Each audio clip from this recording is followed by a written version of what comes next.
Well, good morning. Good morning, everyone. Welcome aboard Flying with Mike. Glad to have you here. We're flying a Delta flight today, Delta Dawn. No, just kidding. Just Delta. A little historic. They haven't had MD-11s in quite a while.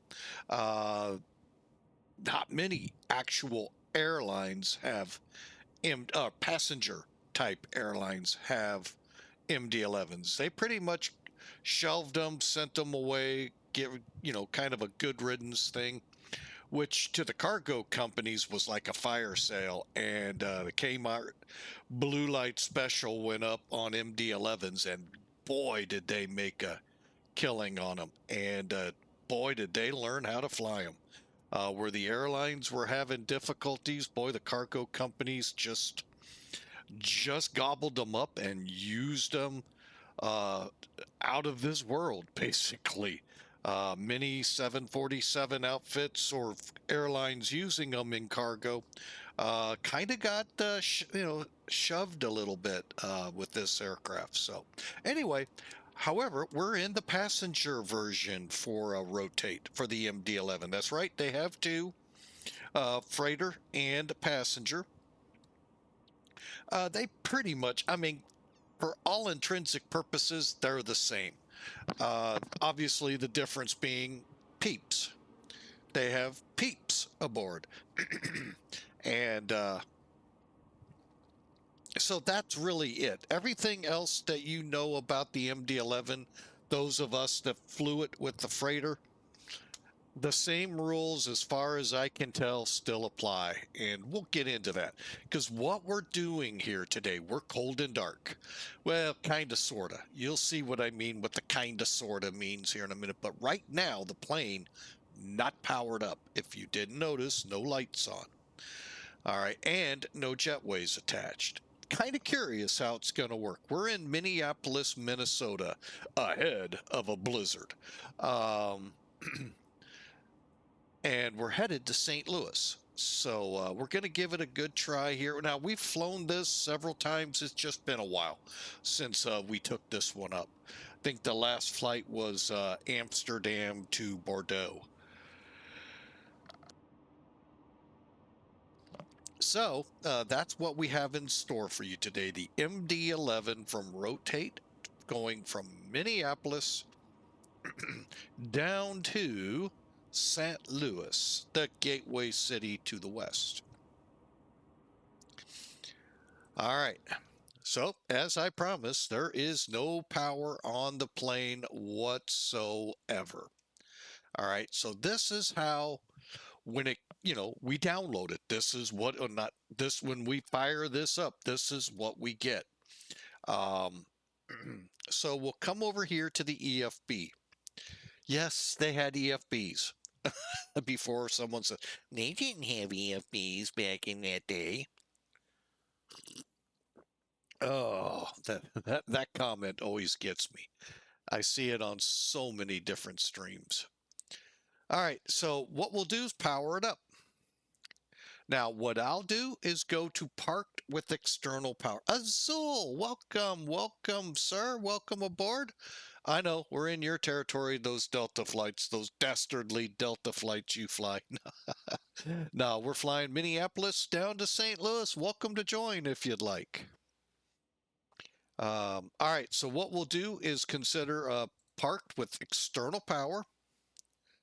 And if we kind of gaze, it did click in, right?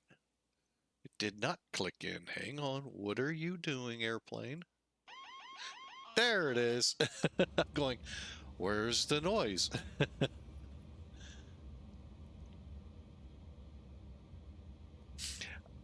And the funny thing is, I think this aircraft came out when some of the Star Trek movies came out, because a lot of the stuff sound like the lady from Star Trek The Computer. Working.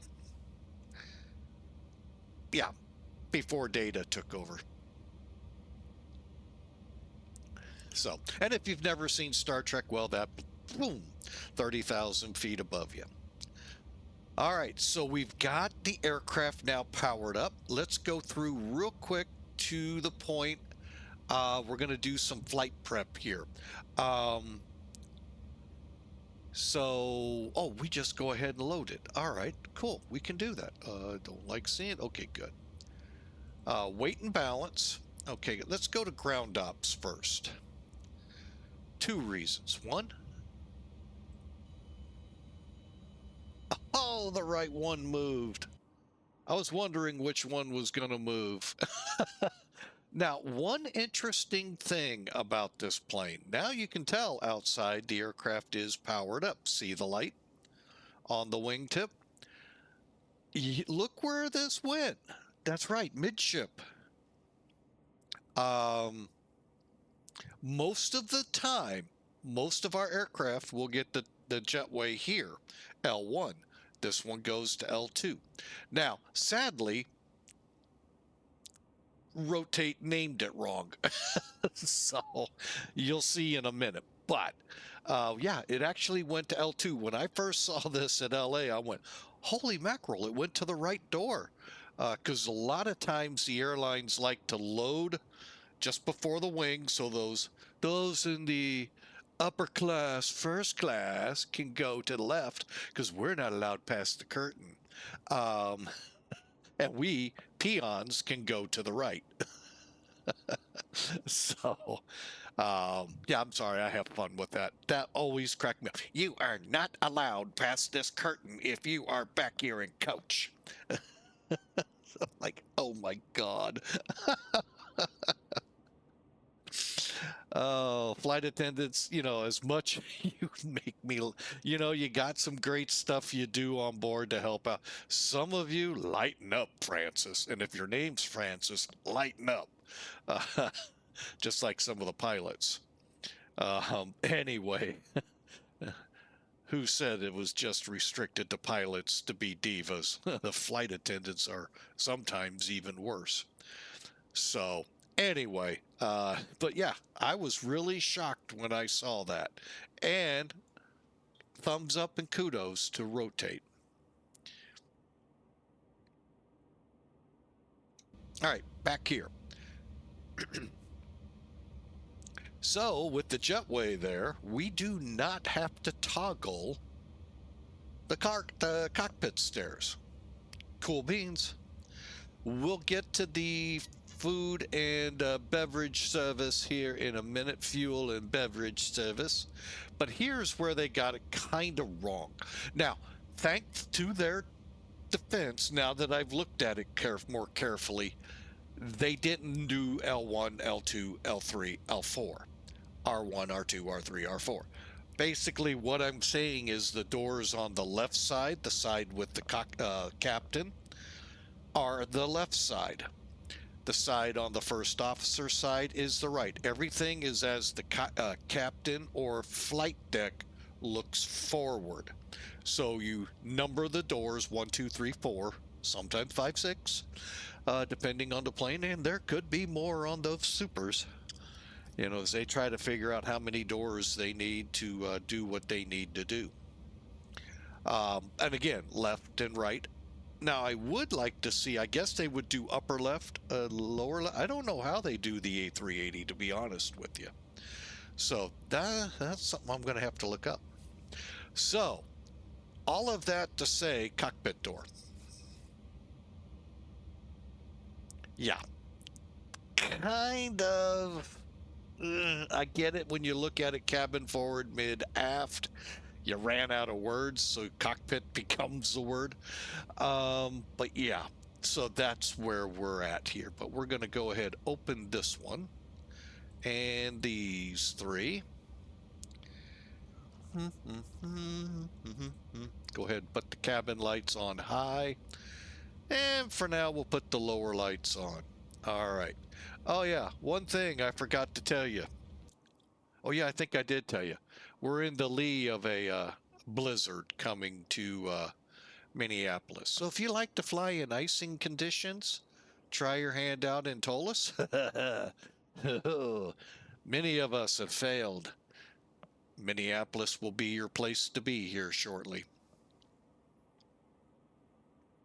Actually, Kansas City, too. I forgot about that. Ooh, winter just saying, not leaving. So anyway, so yeah, you can see a hint of snow mixed with a little rain here, but the main event's still coming. All right, so we've got the operations ready. Now let's go and do the weight and balance. And for that, before we dive into this window, you know we're bringing some toolkit in. There will be a test after this, so please pay attention. Wake up. Anyway, so you can see the big blizzard coming. Kansas City a little later today. Although I don't know if they'll actually see blizzard stuff down there, but yeah, they're talking some blizzard conditions with this. A friend of ours up in Duluth hasn't reported in yet, so it must be pretty bad up there. But anyway, so let's look at it. Loadout for today. Again, Minneapolis to St. Louis, rotate MD-11.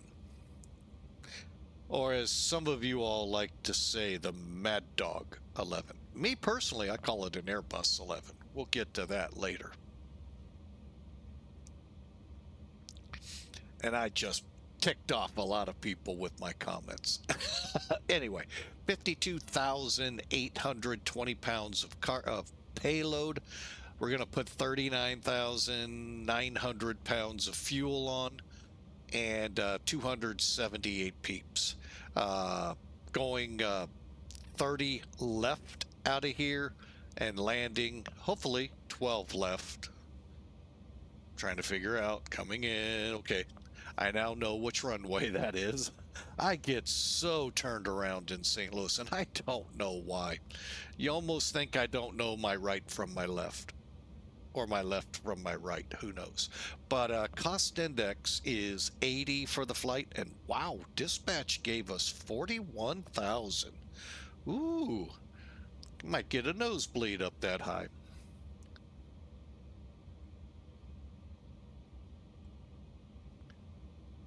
Wrong switch. There we go. All right, up here in Minneapolis, well, it looks like we have approach or tower up, one of the two.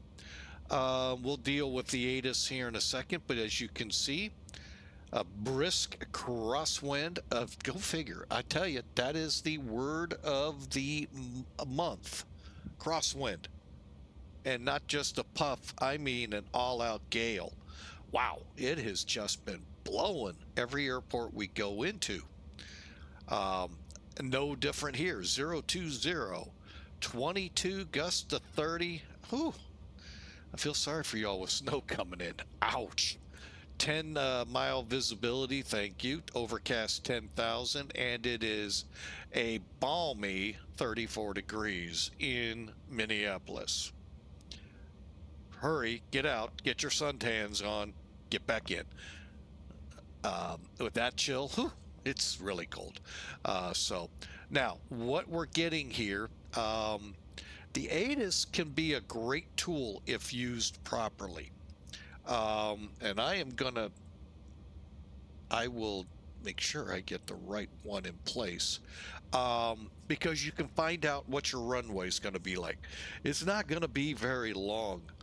These flight sims will read some of the NOTAM information, particularly FICON, your friction condition of the runway, meaning can you stop? What will happen in a piston plane when you shove the power levers forward? Trust me, I know. It is not pretty. It's not fun at all. It was a learning experience with me, and it probably is with many pilots dealing with snow and ice. So, but anyway, that's coming. Now, when? That's the million-dollar question. They are very close. They can, they do a good job, with how the ramps and all are, but they're not there yet. In my opinion. They're getting there, but they're not. Visuals to 3, a 0 left. 4 and 2 are closed, and the birds are nearby icing up as they fly through the air. So All right, so that's what we're looking at here. Down in the Gateway City, yes, the winds are howling here too. 170 at 18 with gusts to 30. Oh, yippee. Got a few clouds at 3,100, and our ceiling is set at 5,000 at the moment. But it's a balmy 66 degrees. We are out suntanning at the moment here. Woo. Yesterday was in the mid 70s, almost 80, I think. So, ooh, boy, look at that pressure though. That A2947. Ouch. Those of you that suffer headaches and migraines, oh, trust me, I know. I suffer headaches. And joints are just, oh my gosh, my bone joints are just, oh, achy, achy, achy. So, all right, so that's what we got today, folks. Just a beautiful day to go fly. We're going to stay off VATSIM for now, kind of keep the clutter on the radio to a minimum. We'll come up when it's time to go. All right, so let's get now to loading the plane. All right, how many people are we loading? None of you paid attention? Told you there was going to be a test. 278. Enter. All right, that looks good. No cargo. Payload. I do need to see how close we... Oh, right on the numbers. All right, I love when that happens. All right, block fuel. We'll put that in. Anyone remember that? I'll help you.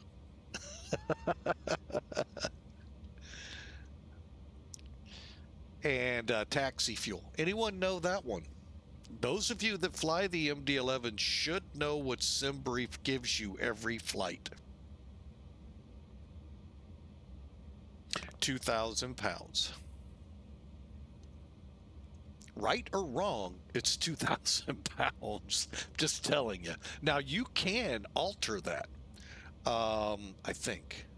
I'll have to do it on the next flight. If won't be in this plane today, but trip fuel, that is actually, if you're looking at your SimBrief flight plan at the top, look for your en route burn. That's what that is. Now, by putting a number in here, what that'll give you on the right side of the line there, your landing weight. Watch below ZFW. We're en route with 17.7. See how the landing weight wasn't there before, now it is. Reason we want to know that, are we going to come in heavy? And if so, do we need to think about dumping fuel? So that's why that's kind of critical. Now, if you're a flyer of the Rotate MD-11 freighter, y'all know the little quirk, 30 to 31%. Takeoff CG. So as you look at the graph, come down just below the bottom numbers, you'll see TOCG. That needs to read 30 to 31%. Now, I've had a very hard time getting it even close to 31. Usually I like to put it at 30.5. But you slide it with your payload CG slider over here. You can see we're already pushing the line, and there, oh, we actually could stay in this time. Barely, but we're in. I'm going to go ahead and set it for 30. That'll work, 30.2. You want to keep it inside your envelope. You get over here, it goes red. I don't know why it didn't this time. Unless maybe we weren't really red. But anyway, there you have it. You got your airplane loaded and the first quirk. There are a couple of others that I'll try to remember to show them to you, but this is really the biggest. That you got to have that CG 30 to 31%.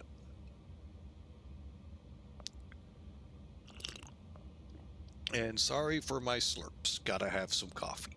Now, a tip from me, what I do, I click Apply Load Configuration to Aircraft and FMC below here. Hang on, I want to make sure. Yeah. Two reasons. One, it loads the airplane, just like it says. So your aircraft is loaded. And your FMC is set properly. All right, and that's all it's going to be, just a click. All right, and now let's get ready to get this plane airborne.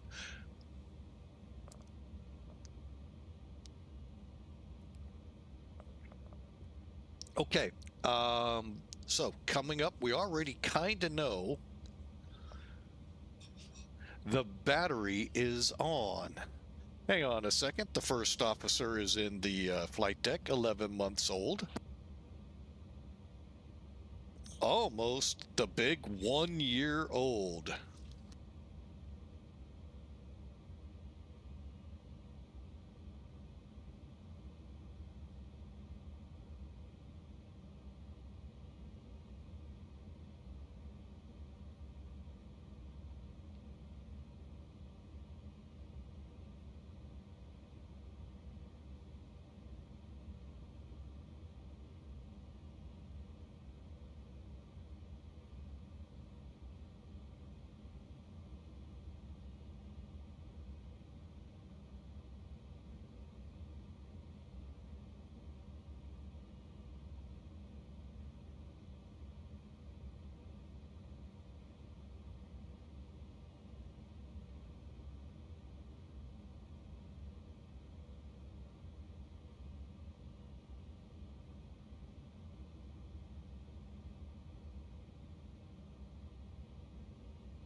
Sorry for that interruption, folks. Had to visit with the grandbaby.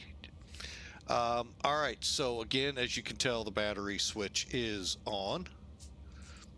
Why didn't that go? There we go. And for those looking for it, it's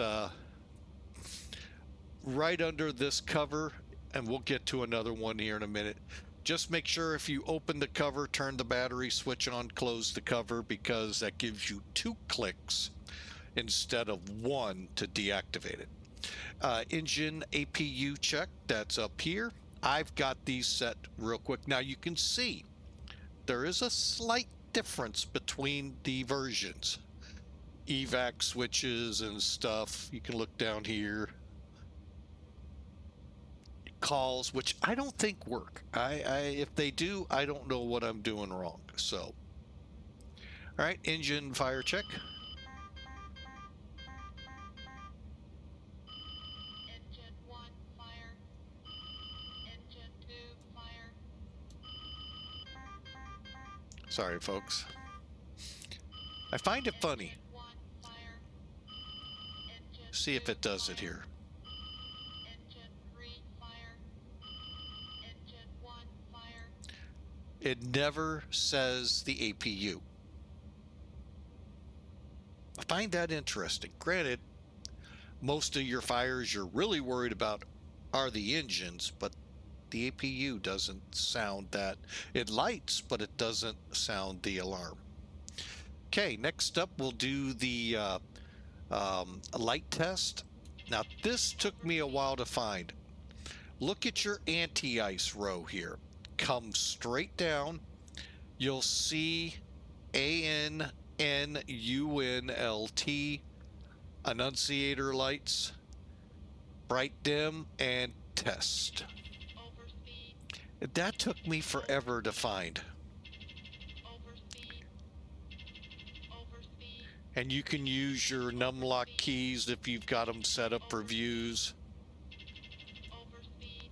Hang on a second. I am going to hide the yoke. Okay, so that checked out good. You're on external power.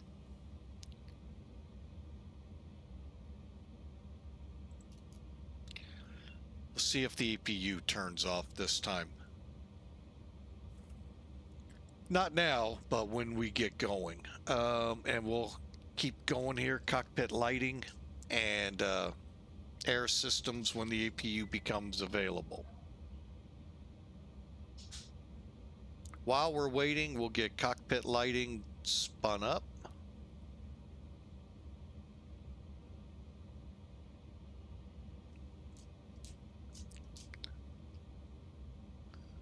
Forget, is it this one? Or is it this one? That one.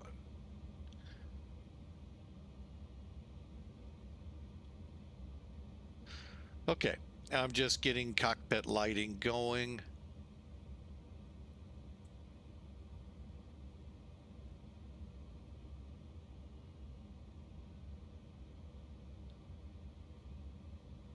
We'll deal with this in a minute, the radios.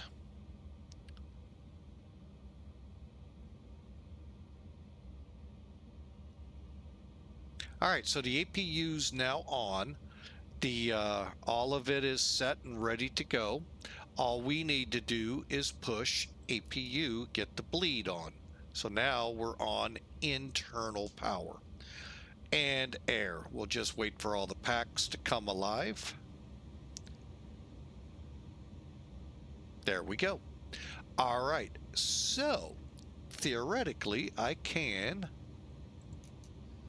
disconnect. I'm going to go ahead and get rid. Go to ground ops. Sometimes I get frustrated with my computer. It likes to fight me all the time.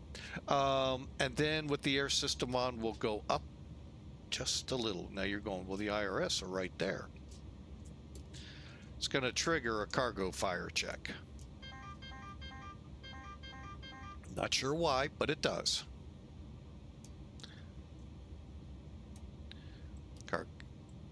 Okay, test is good. And moving on down.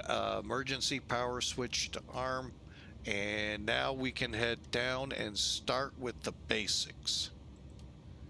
Okay, first off, March 20. When is that? Tomorrow. Tomorrow we will be updating our FMCs with nav data. If you use a different service, I don't know when they do it, but Navigraph will update tomorrow, and if you're the kind that want to stay up to date. Okay. All right. Unfortunately, that's as much as we get.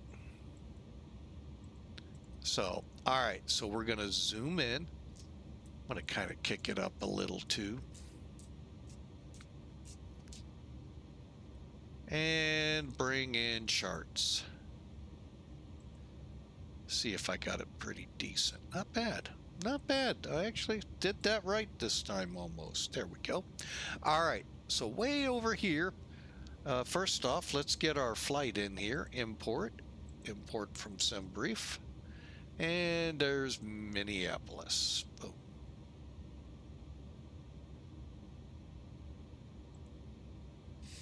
Okay, now ATIS. Let's see if they're reporting any kind of FICONs. It does not appear so. Pretty much what we saw with VATSIM, we see with Real World. Real World would put in NOTAMs like FICON 555, runway 30 left, 545, 30 right, whatever. The numbers are basically telling you the status of the runway for braking action. Okay, which is kind of an important thing when you land. You kind of want to stop. It just seems kind of right. So, like I said, look for that here soon. KMSP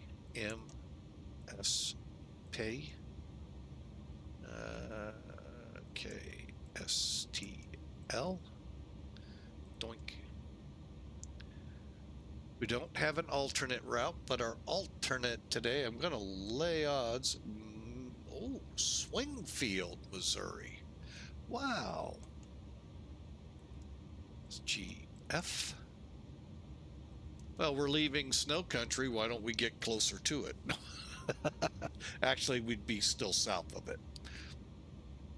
Flight number today, DAL 9572.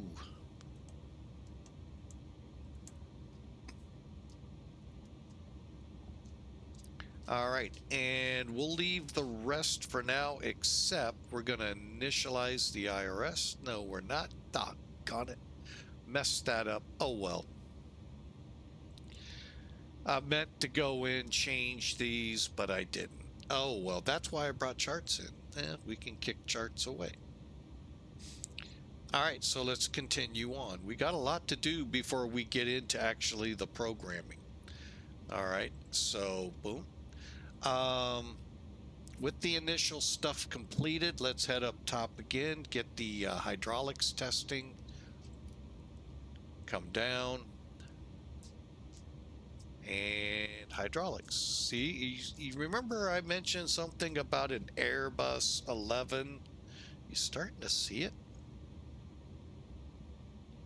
Yeah, look at that. Look at those FMCs. Look more Airbus than they do McDonnell. Well, they might look McDonnell Douglas. Definitely not Boeing. And to set this picture straight here, these were built by McDonnell Douglas. Bought out by Boeing.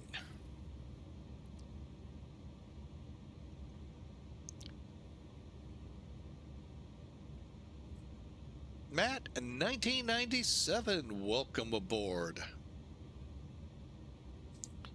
There we go. We should start seeing number 1 charge up. Okay, we're going to charge ahead. Comm radios. This, in this plane, can be a bear. First thing I do is get your X pilot up here, which I'm going to do. Okay. You notice there's a lot not happening here that should be. First off, the microphone. That's the only thing correct on it right now. Frequency-wise, no, but it at least is highlighted TX. So what I do is get under here, turn up VHF1, VHF2. Okay. Then I push them so they light up and poof. The reason I turn them up, they're all the way down. So if you've done everything right, you see them up there. You may not hear ATC because it's turned down. Now you all know we're supposed to listen in on COM 2, so boom. There you got it. So you got your TX, RX, and that. Okay, COM-wise. First, 122,800. Okay, we'll worry about standby frequency if it's either approach, tower, or CTAF. Over on COM2, we are required now to tune in 121.5. That way, if you failed to talk with them, they can yell at you on that channel. And you can't yell back. Notice we don't have transmit. I know. Okay, 2000 and exponder. Now ATC will be happy. The green light's on mode C. I get where some of the ATC is coming from and saying make sure the transponder's on and this and that. If you're in an Airbus, try it. But most likely you just need to click it to exponder, TA or TA or Terra. Just the way it is. And that's your comms. You're all set up. Again, we'll worry about what am I trying to say? The approach, if they're still there, when we're ready to go. Okay. All right, let's bounce back up. Let's see where we stand on the test. Test is complete. I'm going to go ahead and put us on config. And this is what it kind of looks like. We'll be back to it later. But let's get going, shall we? Next up is the glare shield. All right. Most of this is going to be revolving around the primary flight display, your far left display. Okay. First off, what is our barometer here? As of 26 minutes ago, they were reporting 2982. So I go ahead and set that.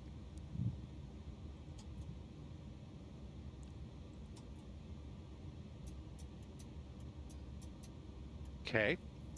Now, let's just say we're somewhere that's not inches of mercury, and pretty much anywhere other than the US. Couple of little isolated areas out there, you're going to be an inch in the QNH of millibars, HEPA. That switch is right above your baro switch. See how it switches it to 1010? If you've flown in Europe, you know those kinds. Here in the US, it's 29.82. I also go ahead, set my baro or my radial altitude to 400. Okay. And then what else do we need to do? Bank angle. Okay. It's a little difficult to see, so I'm gonna try. Let me see how we look over here. Okay, you see the heading, auto. You see that notch? That's what we're looking to be over auto. Okay. Heading track, just want to look at heading mag on your nav display. Okay. That is all that we need to worry about at the moment on the front glare shield. That's what the autopilot and all of this is in. Now we're going to get into finishing up the McDo down here.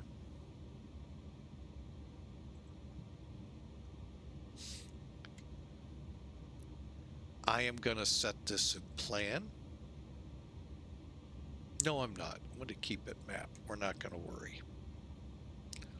And I'm going to zoom in and bring it up. All right. I'm going to be looking at my charts program. Basically on it, I already have my departure and transition, arrival star and transition. The only thing we don't have down there is our approach. Probably will do the ILS. So let's proceed on. So we got our flight number in. We got the alternate of Springfield, Missouri. Cruise altitude today, 41,000 feet. Now, the trick here is if, say we were going from Minneapolis to Paris or London or Frankfurt. I don't know where Delta hones in, Amsterdam possibly. Anyway, they're going to be step climbs. So you would put those in here. Now, to us, layman people, we don't see what's going on in the avionic computers on board. But it is fine-tuning fuel requirements, this, that, and the other kind of stuff that we don't really know. But it is doing stuff. However, on this flight, we're just going to 41. And we just punch it in there. Temperature, I leave that. Wind, currently, what are we running here? Hang on, 219. So we got a headwind. So I'm going to put head, which is HD. If it's a tailwind, and you got to kind of look at your route to get the overallness of it. Okay, looking at the tail, you would put TL in the beginning. So you kind of got to know your compass so you know how it is here. We're head, HD, and we're 33. Oh, wait. Back up. Back it up. Put a slash in first. Then HD. Tree. Boom. Cost index we said was AD. And that gives us our optimum 39,000 and our maximum 43,000. Kind of shocked it didn't give us 39. Oh well, we're shooting for 41. Okay, that takes care of this page. Now we head to page 2. This is the weights. I'm going to go ahead, bring it out, move us over here, and go back to weight and balance. Now, had we not clicked the apply load configuration at the bottom, we would be entering a lot by just basically clicking. It's not hard, but it's already entered for us, so we don't have to change anything. I think that's pretty cool. All right, now I'm going to request fuel. And we'll step outside because I believe we do get to see a catering truck come up. Few things. Let's give it a couple seconds. Actually, we'll just cheat. I don't see anything in the distance. Oh, it's more of that white stuff. Someone's got a real bad case of dandruff here in Minneapolis.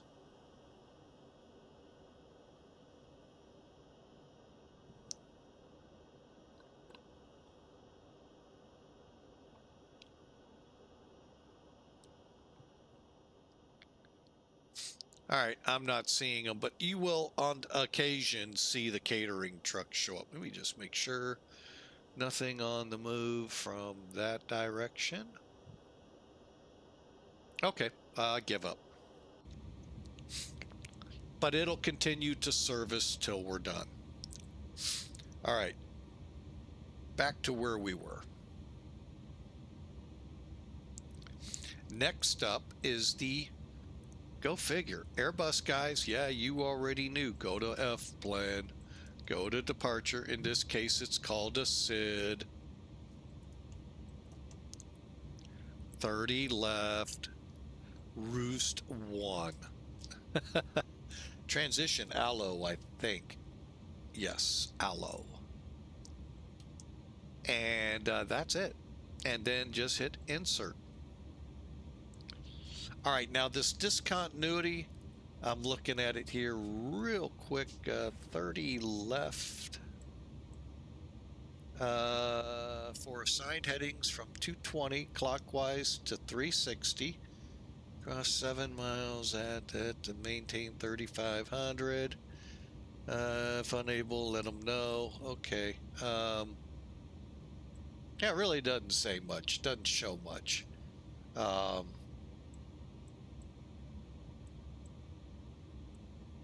Radar vectors to FGT. Where's FGT? Okay, Framington. Then on to Roost, which is Rochester. And then cross Fobog at above 4,000. Turbojets maintain 7. La la la la la. And that's what we do. And then on to, what is Allo? Waterloo. Oh, I've been through there. Discontinuity ahead. Thank you. Clear that message. Okay, GUZIK and St. Louis. Okay, so at St. Louis, we're going to be doing a star. I think I want to do the ILS. Why are you making it so difficult? Because they want me to do that. No, I'm doing that instead. That'll work. Okay, so we're going to do the ILS 1-2 from run-on, Royan. So we'll look for I, 12 left.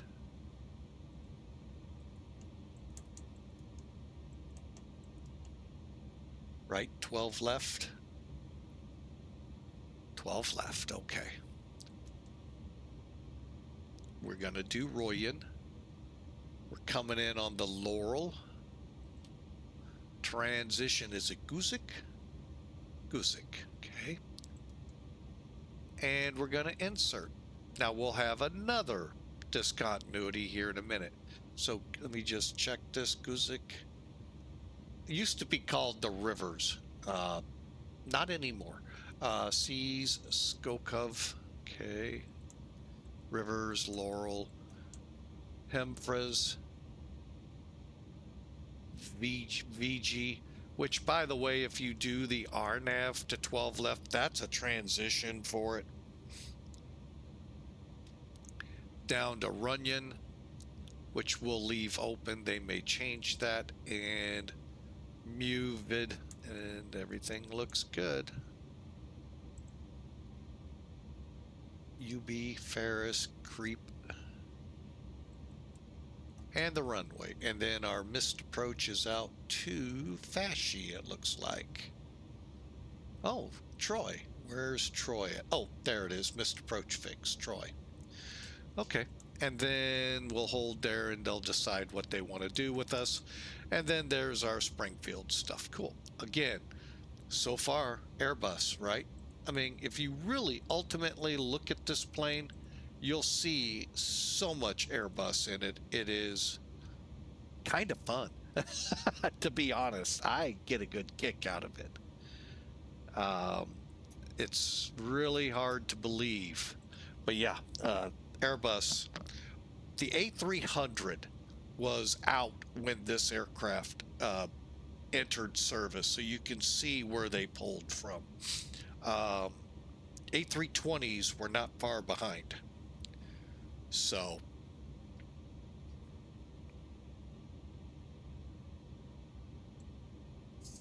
all right, so we got the first of the McDo done. Next, got our flight plan. Now we go to takeoff approach. All right, here I'm going to bring Sim Toolkit in again, only because it's so easy to show Sim Brief. Okay, let me show you why. With Sim Toolkit, down here on the bottom, you can add websites. Across this bottom row, define how big the screen you want them to eat up, and use it that way. So that's why I have Sim Brief here. This looks just like it would if you were on Google, Safari, name your browser, DuckDuckGo. You know, you never know, Firefox, you know, it looks just the same. I'm not even sure if half of those are still around. Oh, Safari is. But anyway, so now, two things you could do here, performance and tools. The only downside here, now the upside is, let me give you the positive. You will get a map showing you where your numbers are. V1, rotate, V2. Okay, but you have to fill it all in. Gets cumbersome. Or click view your flight. Here's our flight right here. So anything you've clicked generate flight plan on up here, you will then eventually see this page. Come up here to take off performance. It will load it all in for you. The only thing I like doing, verifying weights. So I am going to slide over here. It is saying takeoff weight 389,208. 389,208. Sometimes this will be way off and you got to fix it. All right, so then you just go through the rest of this. I'm going to say dry. We'll say dry for now. And then all you got to do is click calculate. Your airport's up here. The only other positive the performance route, the other route was, you could see your slope immediately. However, you can get it another way through your charts or through some toolkit on another page. All right, so here we go. Our numbers are flap setting will be 15. We're going to flex to a select temperature of 60, 134, 144, 155. Okay, hang on. Just getting it on another screen so I have it to refer to. All right, so I'm going to pull this away now. Oh yeah, Falanta doesn't do this, even though you pay a lot of money for it. All right. Give me a second here. There we go. All right, so we're on the takeoff page. We're flexing at 60.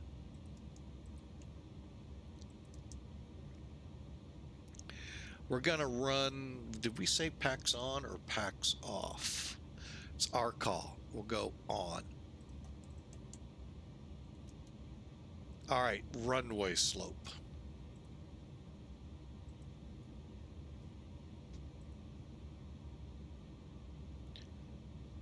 Uh, 0.3 and it's up. All right, so UP 0.3. Diagonal. Runway winds. We have a headwind of 3 knots. Ooh, crosswind of 18. Don't have that ability that I know of. I should investigate that. Outside air temperature 2. Oh, sorry.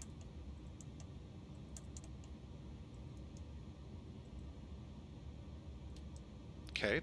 Flap setting 15. All right, now we're going to check and confirm. 134, 135, that works for me. 136.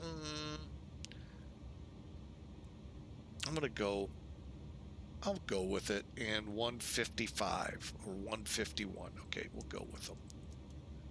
All right, and we're set on the McDo. And we've confirmed our speeds. We're good. We're comfortable. We'll be fine. Now, last thing, we come back up to the glare shield. Okay, both captain and first officer side, same thing. So we're going to click traffic and data. And VOR 1, 2, VOR 1, 2, and I am going to turn off the radar display.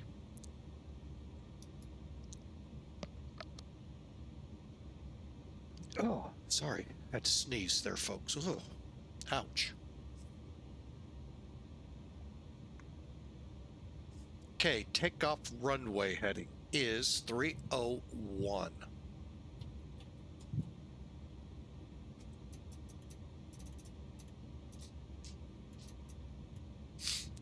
All right, currently our initial climb will be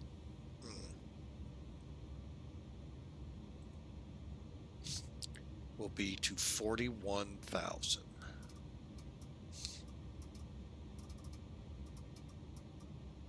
Okay. Speed 250 is fine. And everything is set, ready to go. Not bad for basically a tutorial on how to go from when you load the MD-11 to ready for engine start in the checklist. Not bad, 1 hour. Plus the interruption of our granddaughter, which are just about back. Cool.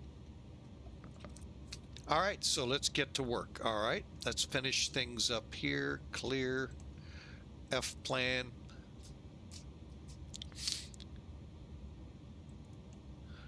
There we go. up to the top here. All right, so I am going to get us online.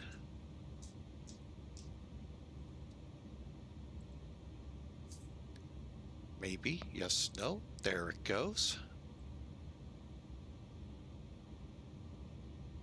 Okay, 95 time on the clock is 16:40. Wow, that was actually pretty good on my part. Wow.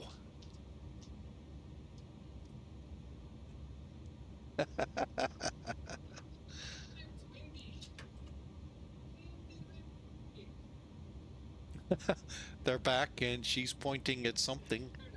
I know. Okay, let me see if I've got the page open here.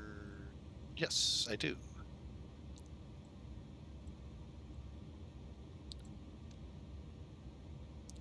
Okay. That works, that works, that works. That works, and that was not in there. Oh. Okay, we'll fix that. There we go.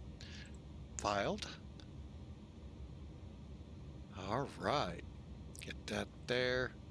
Connect. DAL 9572.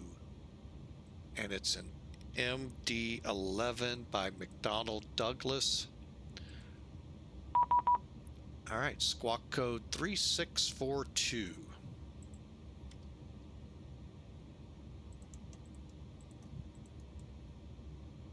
All right.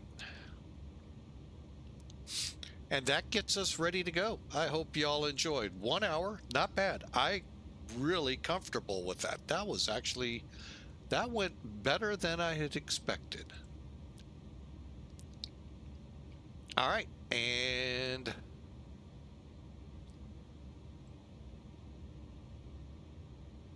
yeah, we don't have any approach or anything right at the moment. So let's get ready. Let's head over here. Close up some things.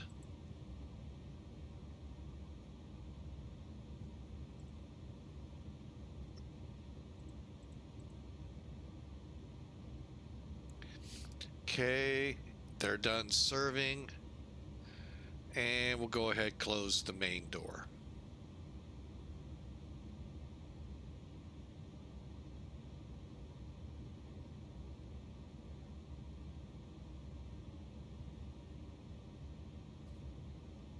Okay, real quick look outside.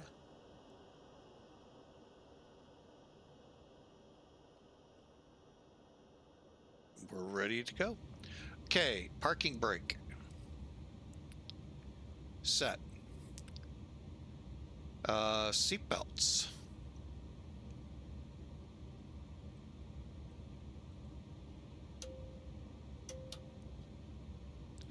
Emergency lights armed. Switch armed.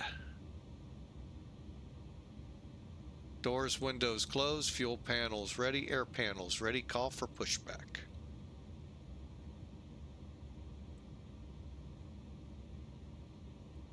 Hey, Captain, let me know where you want this thing.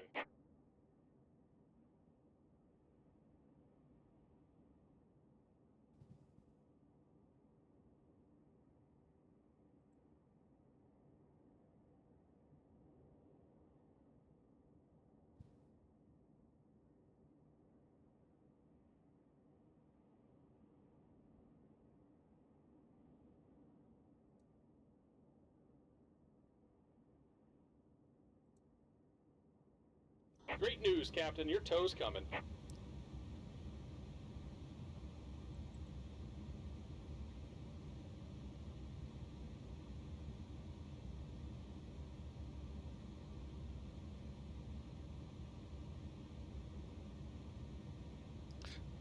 Another dastardly update. All right. Looks like the doors and hatches are closed and we're ready to connect.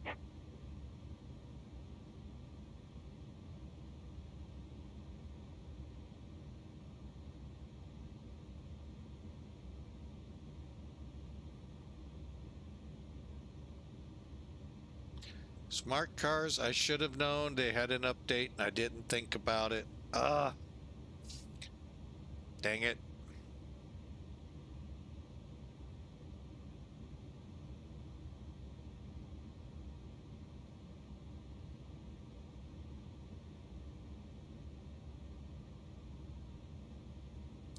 Okay, unplanned delay here. We'll get going hopefully within the next 3 to 5 minutes. He'll be all hooked up here. Welcome aboard, Captain. Toes connected, bypass pins inserted. Go and kill the parking brake when you're ready to go. Will do. Also got to get rid of the jetway.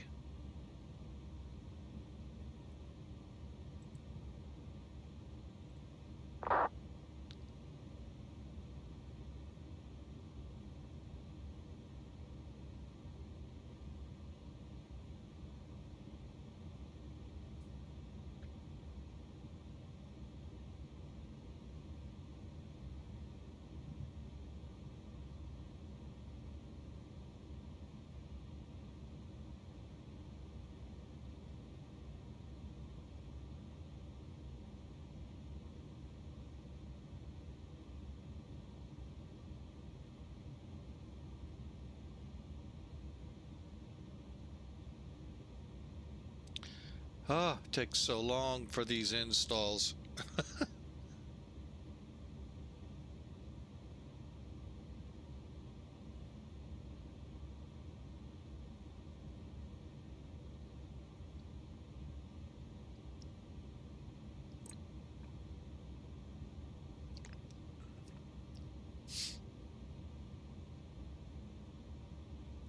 Come on, smart cars, you can finish.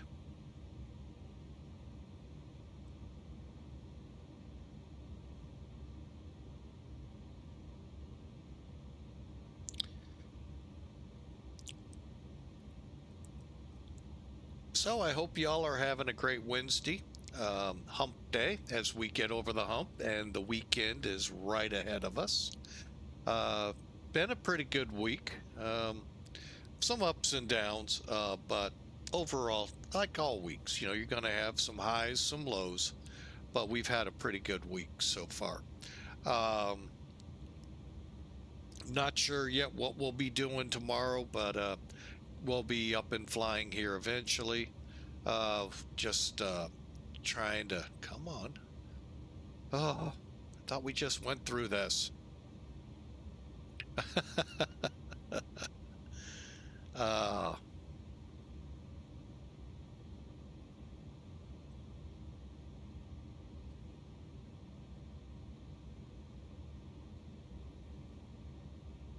Hopefully it'll let me do what I need to.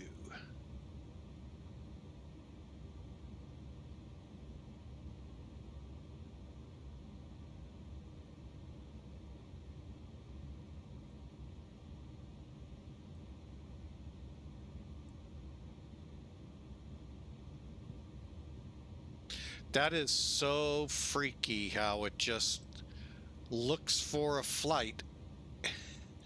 If there's one there, it starts it.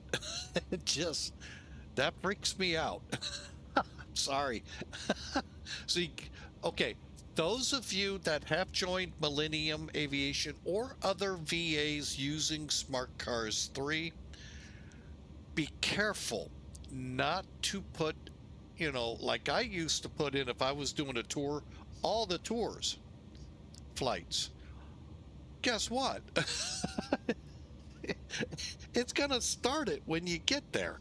So it catches you off guard. Now you can always hit cancel and then be done, but I'm like, we got in a few days ago, we just flew just for the fun of it, one of the African flights, and I'm like, wait a minute, it's starting up the next one, I'm not even gonna fly it, and that's it. So be ready for that.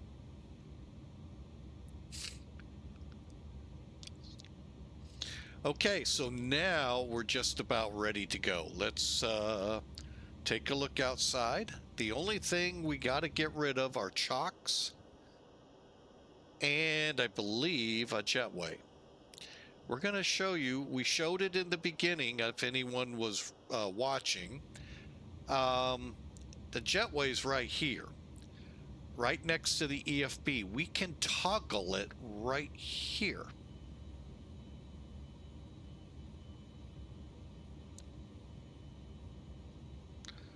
Maybe. It's already away. I thought it was hooked up. Okay, well, it got away that quick. We're going to also go ahead, kick off the chocks. And release the Kraken. No, we're going to release the parking brakes. Here comes the pushback. Line them up.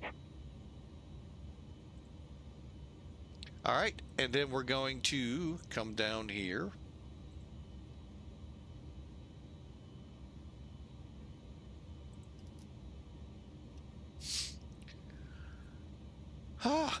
And we're about ready to start engines. I would have swore that jetway was hooked up. Oh well, not gonna argue it. I'd lose anyway, so it doesn't matter. All right, let's go ahead, start up some engines. We'll use system A. Click the button. Packs are off. Everything's ready to go. Beacon, beacon, beacon. I don't know if any of these work. They talk about them, but I don't know if they work.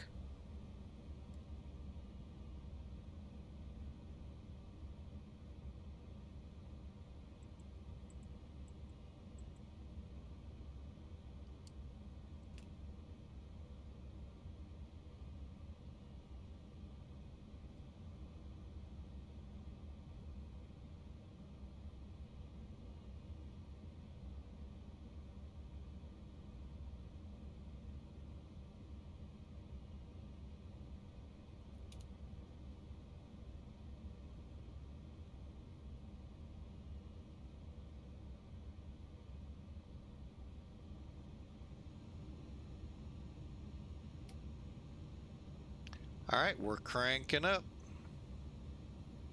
While I'm thinking about it,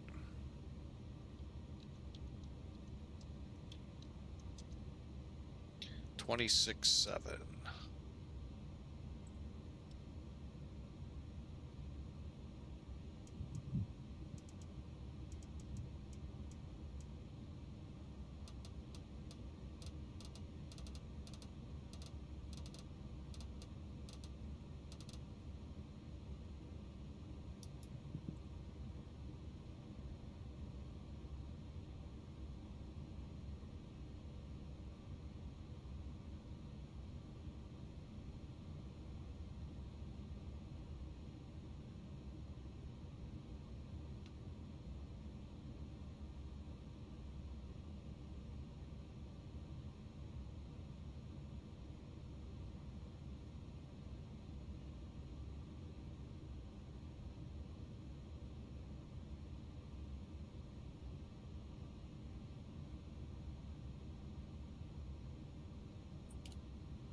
All right, we are just about done here. Go ahead and set your parking brake. Okay, brakes on.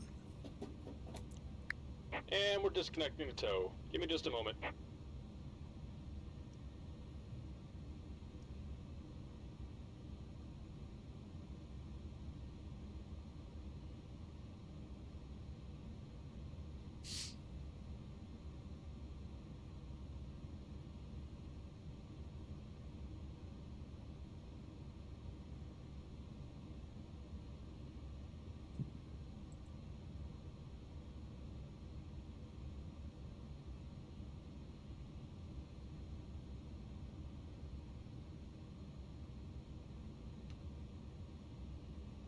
Okay, we'll get that last engine going, and we'll be pretty close to taxi.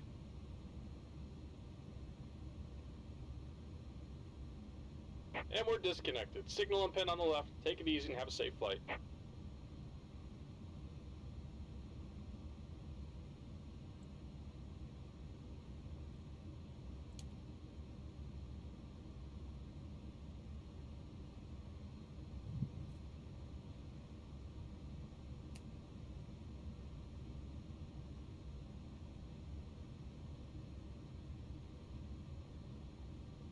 All right, better push back. Good signal.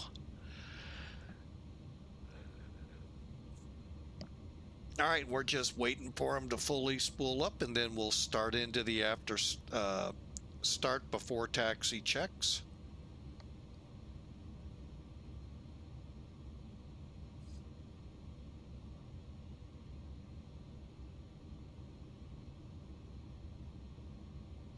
All right, so let's head up here. We'll get the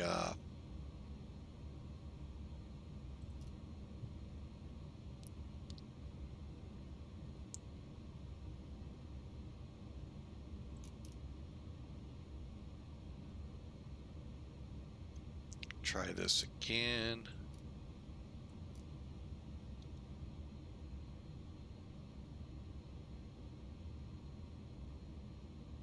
Put this on engine for the moment.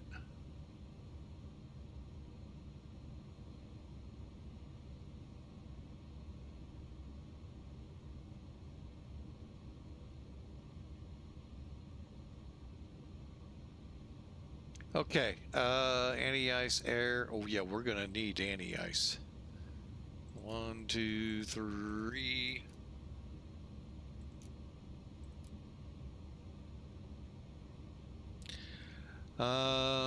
APU, we're hoping will throttle down this time.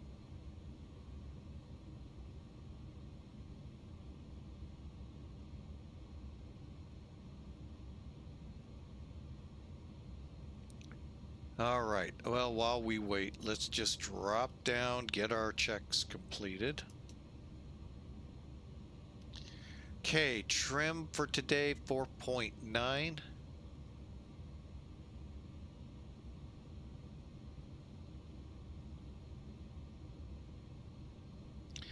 Okay, we'll do a check our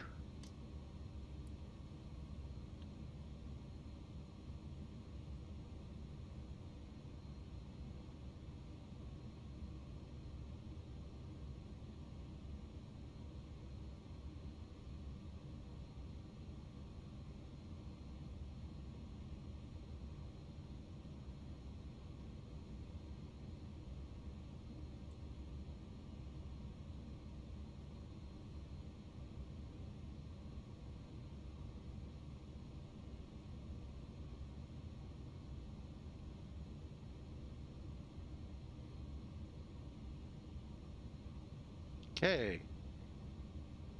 Back to engine, see how we're doing. All right, we'll see if that holds. Flaps. Everyone's favorite gag here in this world. Dial a flap. Yeah, I had to come up with a better name than that. 1-800 dial a flap. That's exactly what that system sounds like. Yeah, make all your jokes you want. I've made enough of them for the last couple of months. Yeah. Basically, though, what you do here, you take your flap setting you were given and you set it in the dial here. So you use this up and down. We've actually dialed it down. But here's where I have troubles with this device. You go from 0 to 28, you intermediate could be 27 or 1, and then you're going to go and put a lot of drag in and hope your speeds are good. You better be paying attention to the restrictions here. So I kind of don't like this gauge at all. Just give me settings. Just keep it simple. Don't try to. It's just hilarious now. Dial a flap. So state trim set, auto brake. Minneapolis traffic, the aircraft that's stopped on Alpha. Are you going to be moving anytime soon? Getting ready to taxi right now. All right, sounds good. We'll be following.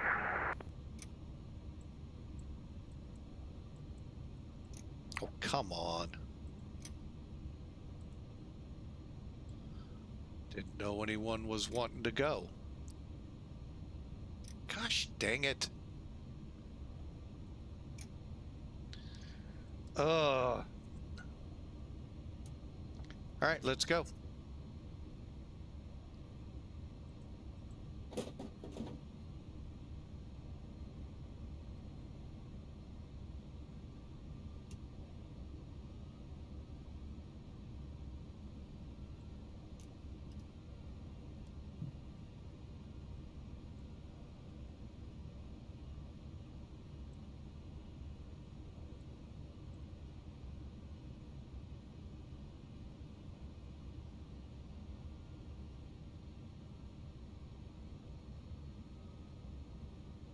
Yeah, nobody announced they were moving, including me.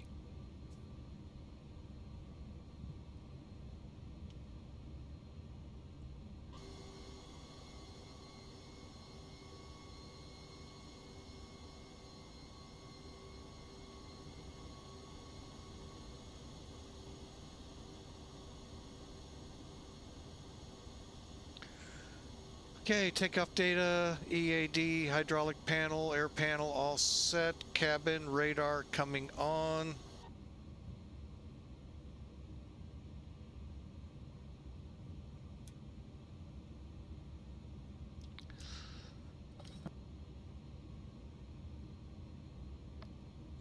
Oh, nice coughing fit. Minneapolis traffic, Delta 9572, departing 30 left.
Okay, all set, lights.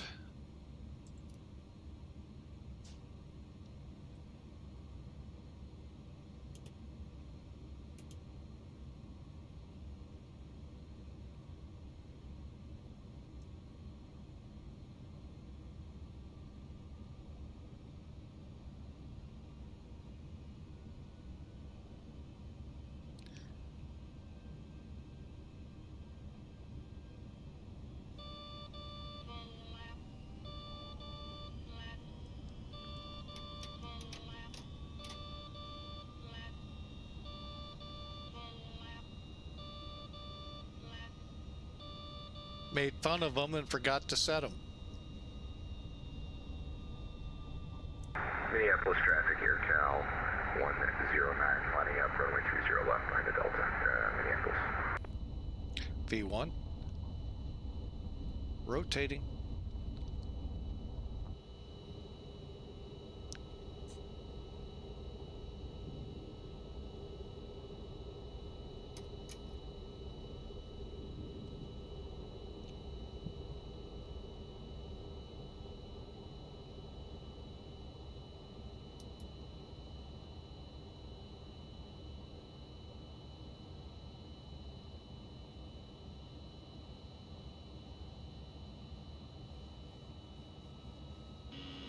Stabilizer motion.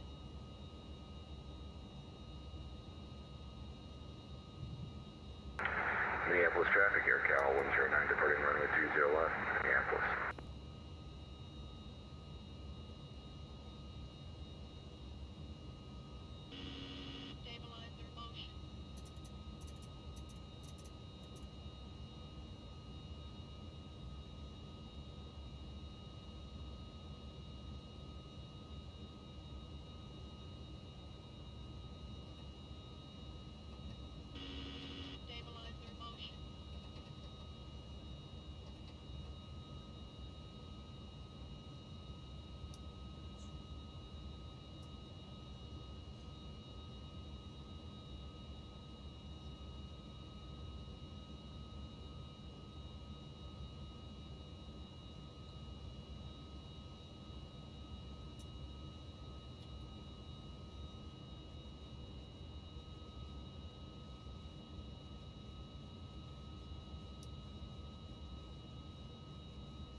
All right, we're not turning, so why is that?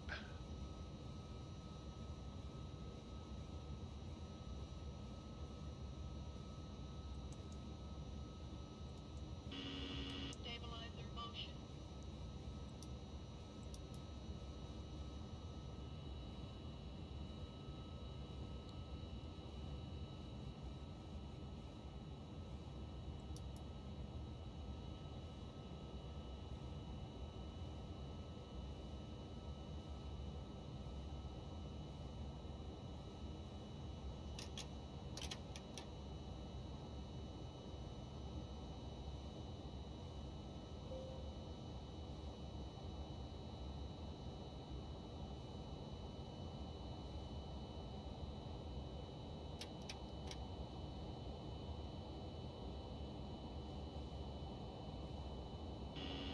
Stabilizer motion. Stabilizer motion.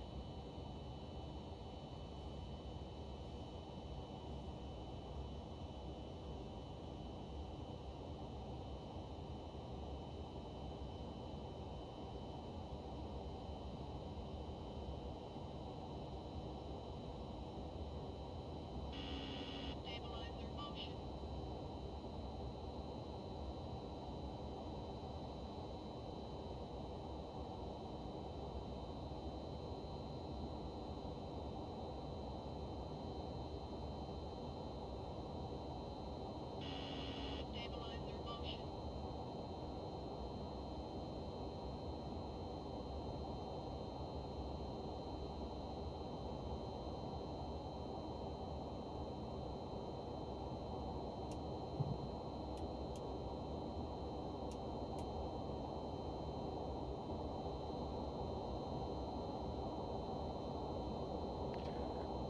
All right, that's kind of not what I expected, but we'll take it.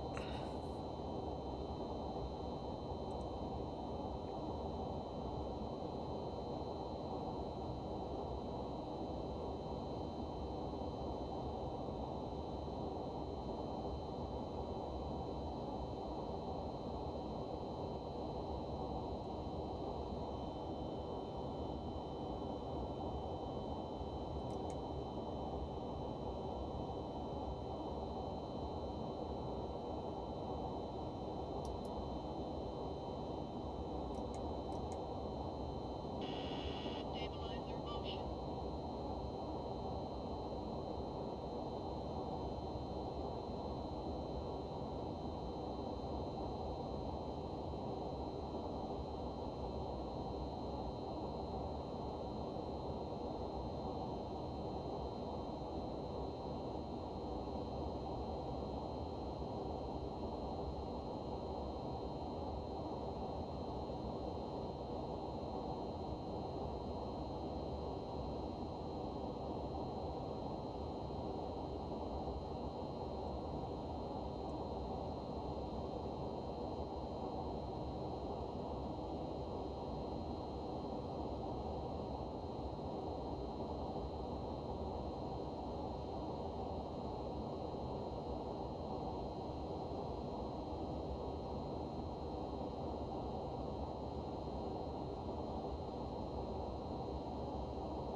All right, we're on our way. Sorry I got quiet there. I kind of got pushed along there by AirCal, which is fine.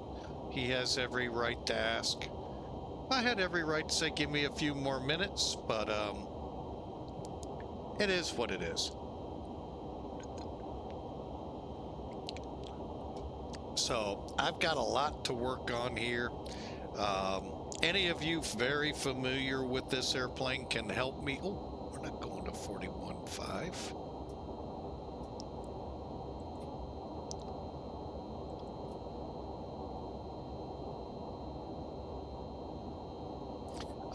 Would love a lot of questions. A viewer a couple weeks ago told us some things to try. I do, and it doesn't seem to help. So I don't know what I'm doing wrong. But anyway, I mean, at least to the casual eye, you didn't catch the mistakes. Well, some of the mistakes you did. But anyway, yeah, I would love to walk through a flight with someone very comfortable with this plane and really just be a sponge. Just soak it all in.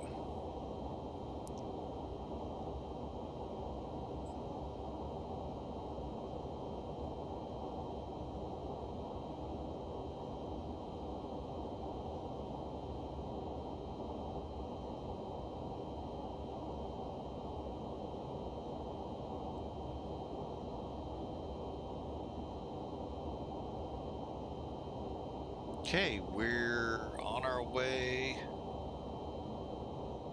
to St. Louis.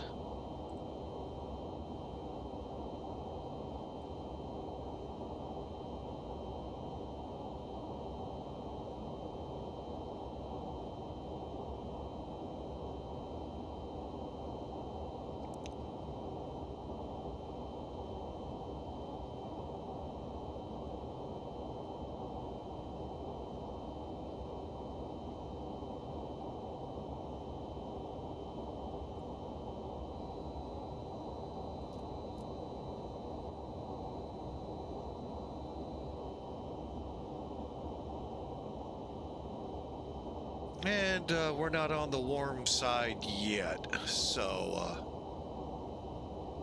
actually, yeah, how do you get those temperatures?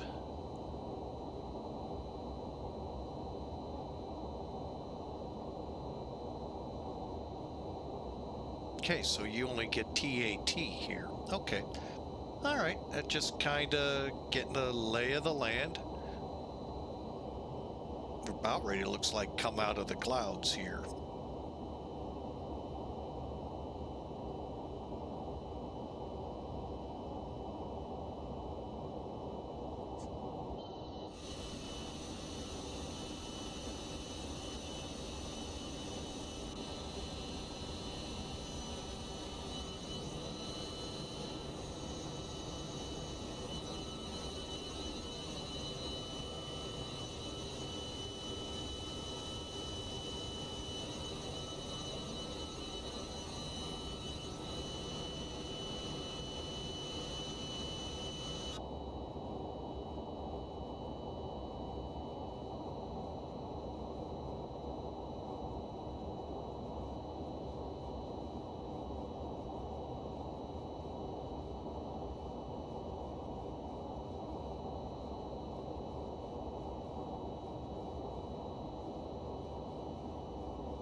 All right, welcome back, and yes, we are through 36,441.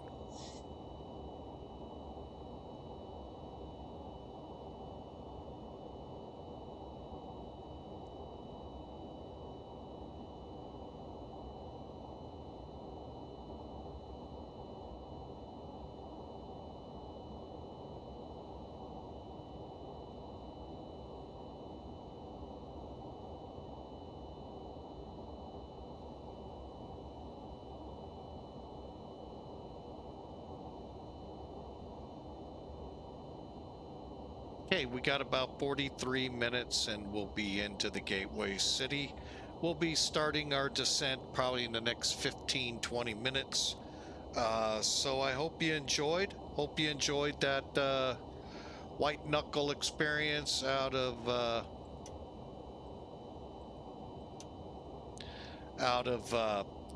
Minneapolis, and we'll gonna go do a quick stretch of the chicken legs, and we'll be right back.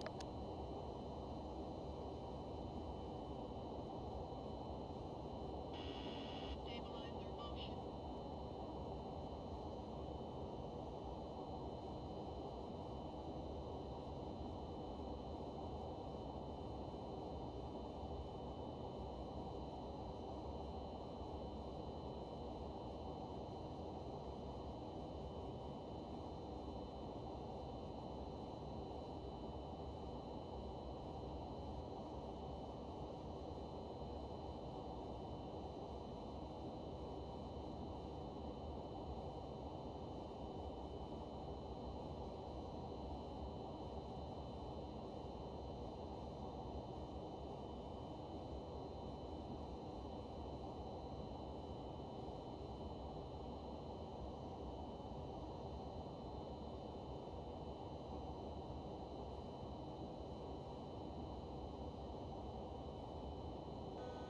Altitude.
All right, folks, back with you. Sorry, I just needed to stretch.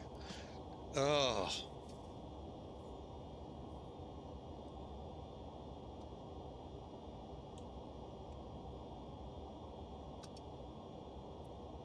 Okay, we're looking at about 40 minutes down to the gateway city. Once we get there, we'll kind of put a pause.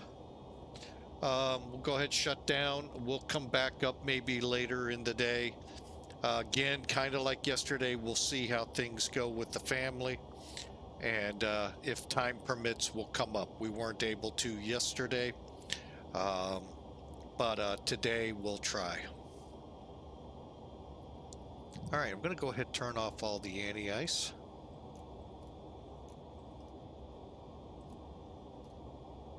Okay, and these can be turned off.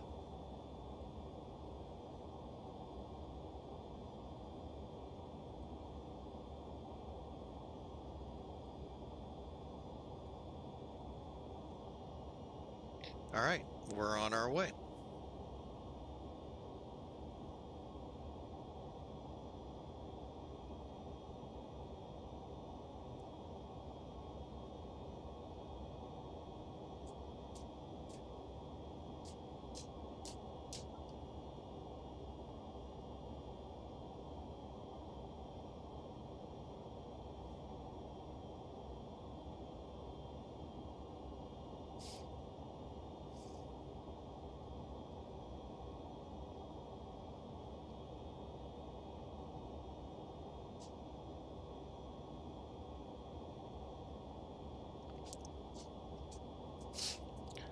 All right, so I hope you enjoyed. It was a fun departure.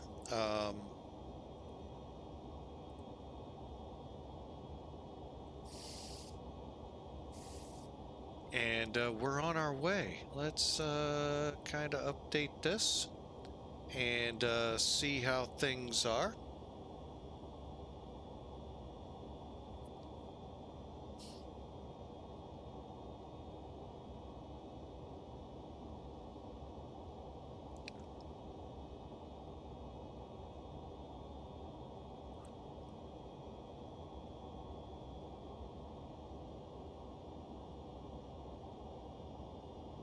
Let me get in here and see if I remember how to find our top of descent.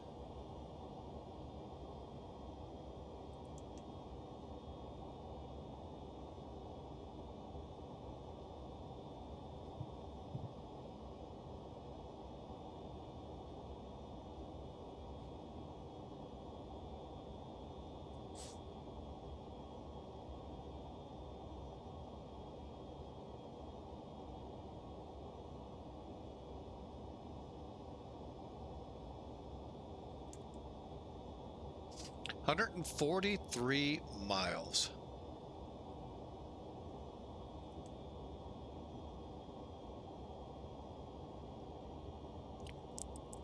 All right, so the big thing for me that I could really use some help with, if someone would be willing to either let me know, you know, where I need to work on these takeoffs, because I thought I did everything the same as I did out of Fort Lauderdale, but yet things did not react properly.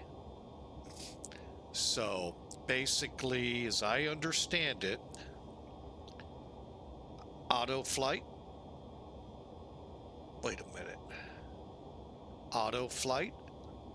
I can click nav and this prof button,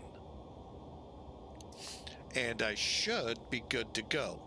Now, by the way, 2 of those steps, nav and prof, are not in my checklist. So I don't even know what the prof does. So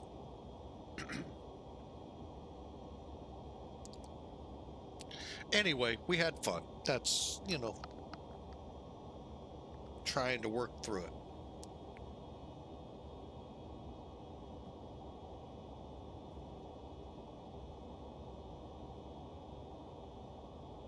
Be right back.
All right, sorry about that, folks. The little one just being a little crabby.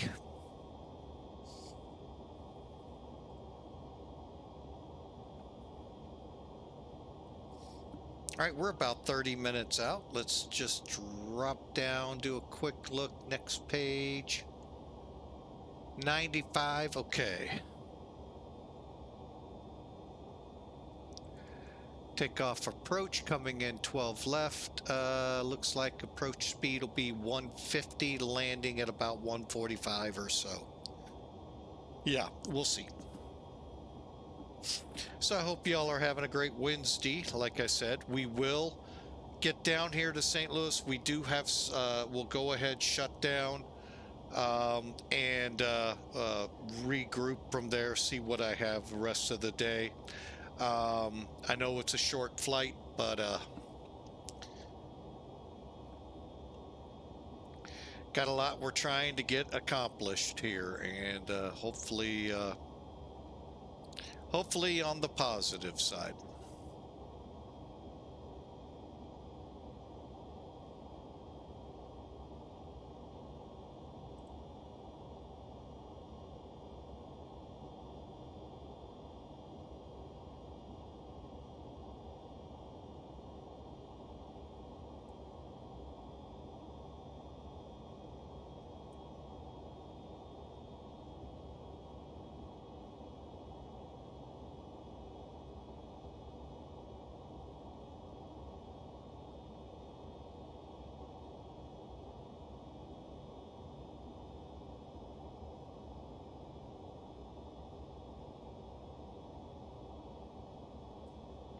All right, doesn't look like much traffic at all down in St. Louis, so that'll be good for us. And all right, so let's start thinking this through. Okay, so we know our speeds, 149, 144, so I'm calling it easy. Make it easy on us, 150. Hope you all enjoyed so far. Like I said, if you have better procedures for departure, I would love to hear them. So now we are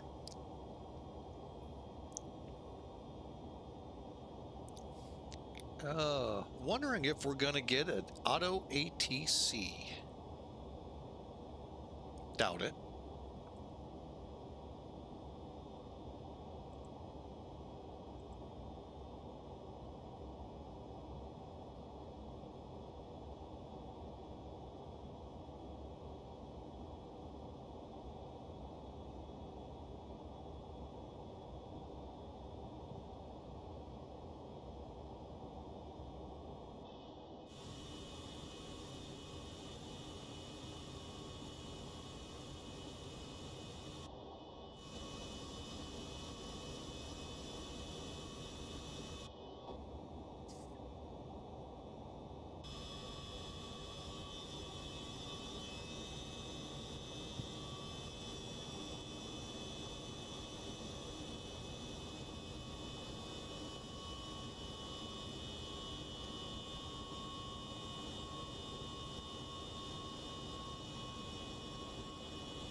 I don't know why that angle. I see a lot of pictures lately. A lot look with this as the.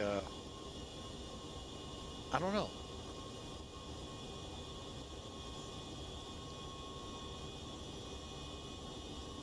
Now let's see where we are. We're on our way to GUZIK.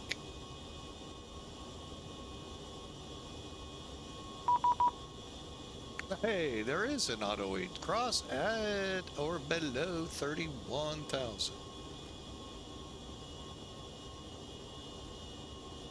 Actually, it's Skafiv, but okay.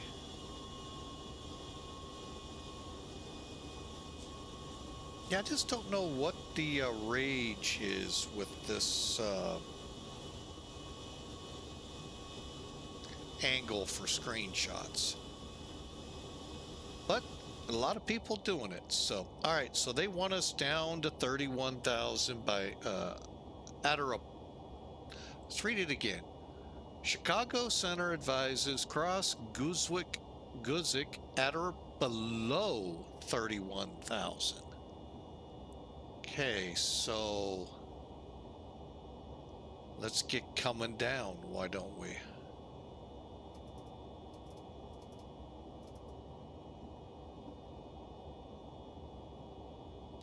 I'm going to shoot for, just go ahead, set it for 12,000. That way all the restrictions get met. Okay, and down we go.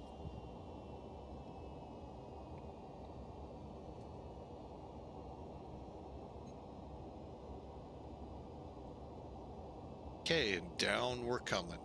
All right, so we need to cross GUZIK under 31,000, actually Skov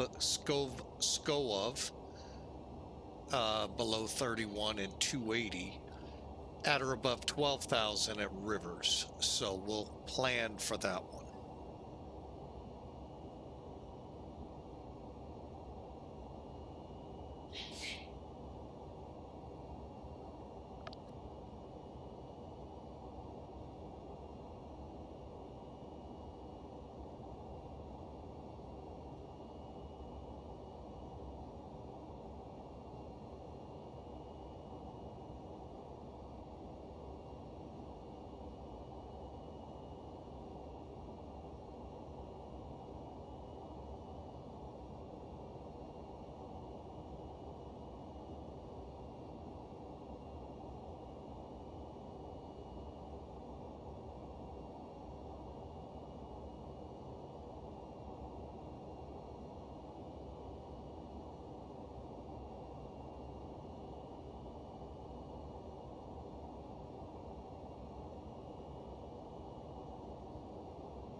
right, we go. We are now 20 minutes out of St. Louis.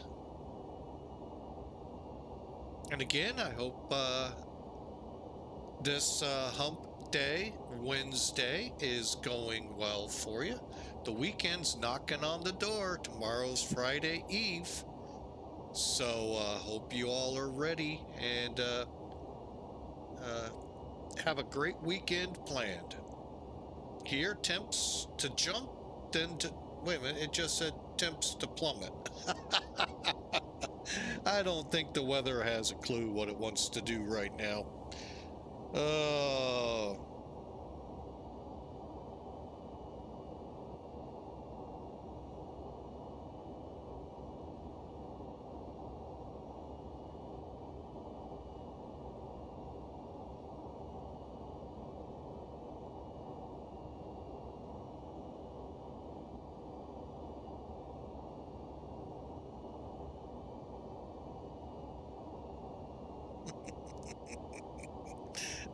That's good play on words. Good play on words.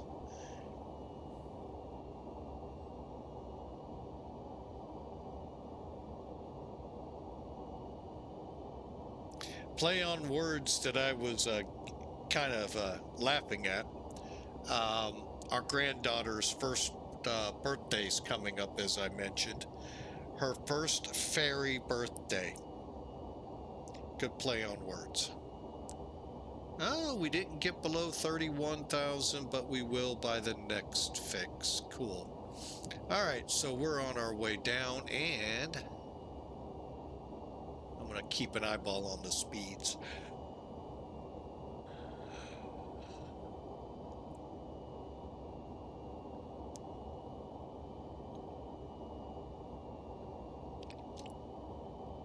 So if you guys have a flight, or gals, sorry, not to be discriminatory, have any flight suggestions, destinations, hey, I'd love to know them. Put them, feel free to use our Discord. Actually, I have a spot in Discord for flight suggestions.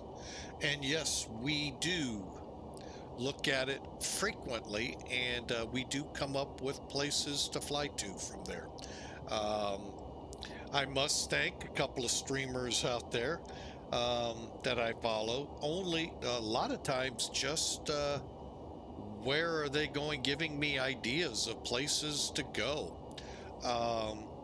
Sometimes gets kind of hard, especially in this thing. Now I could switch over to freight in a heartbeat and figure out where to go, but where are some of the places the MD-11 visited?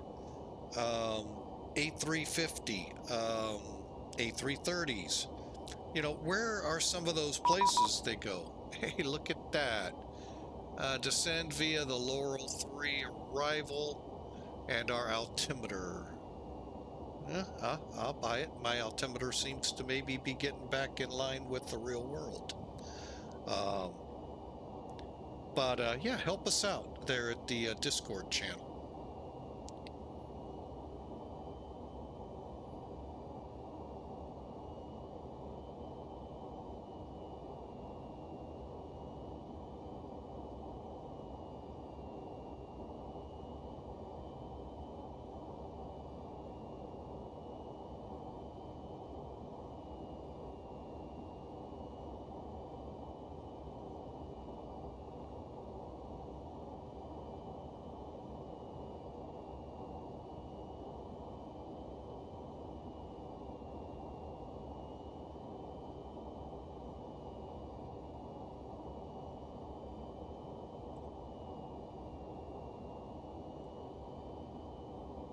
Also, any events, would love to know those as well. Sorry, just making sure I didn't misread what the Auto ATC was saying. I love flying them. Some of them are a challenge, yes. But love taking part in them. Europe is still, I'm kind of skittish with, because Depending the location can be very tough. The lengths that you have to wait for clearances if they're not using PDC and all of that, and to get moving.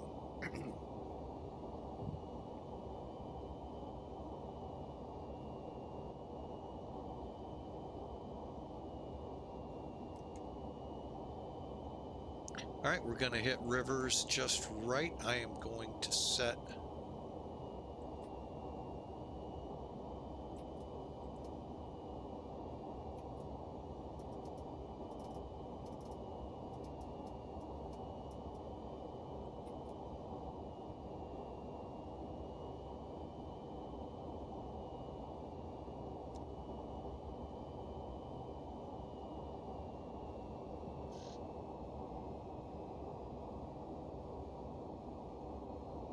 So anyway, love the help. So we are descending Laurel 3, the arrival off of, oh, what's it called?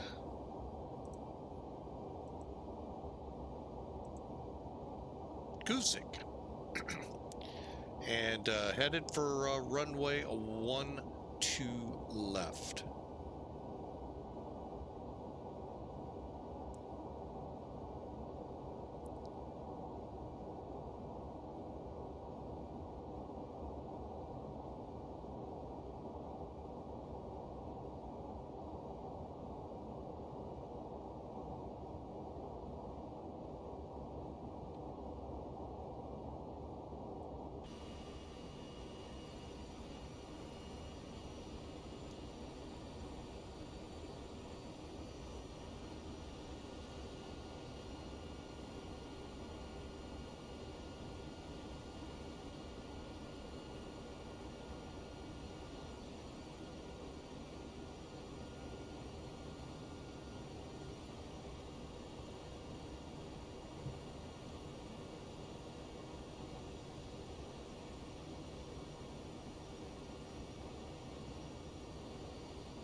All right.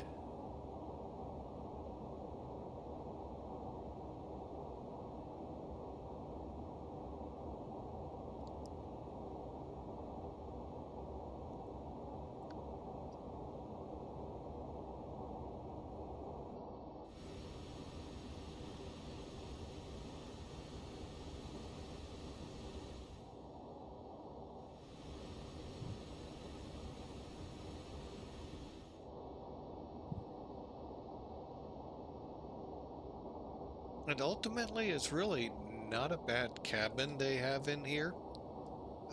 They've actually done a pretty good job.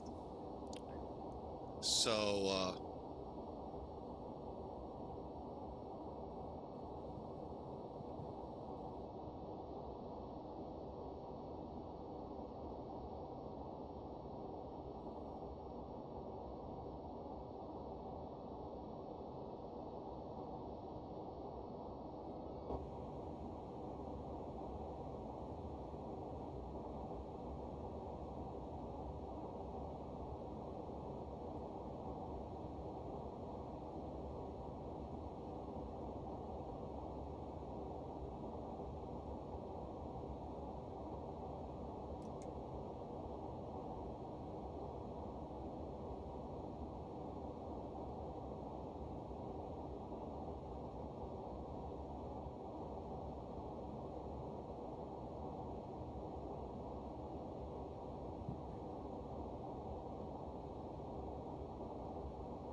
Okay, we are currently about 13 or so minutes out. Now would be a good time for a prediction.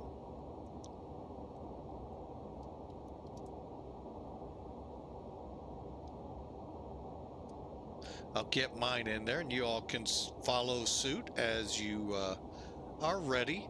We are currently, like I said, 13 minutes out. Let's put it more like 15. Well, you know, we might actually pull that off. So let's not get too hasty here.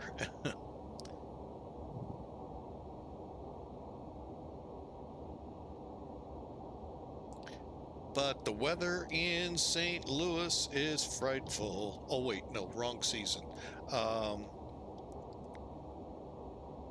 Really pushing some wind again here. 190 at 19 with gusts to 28. Peak wind occurred. Hang on, trying to read this.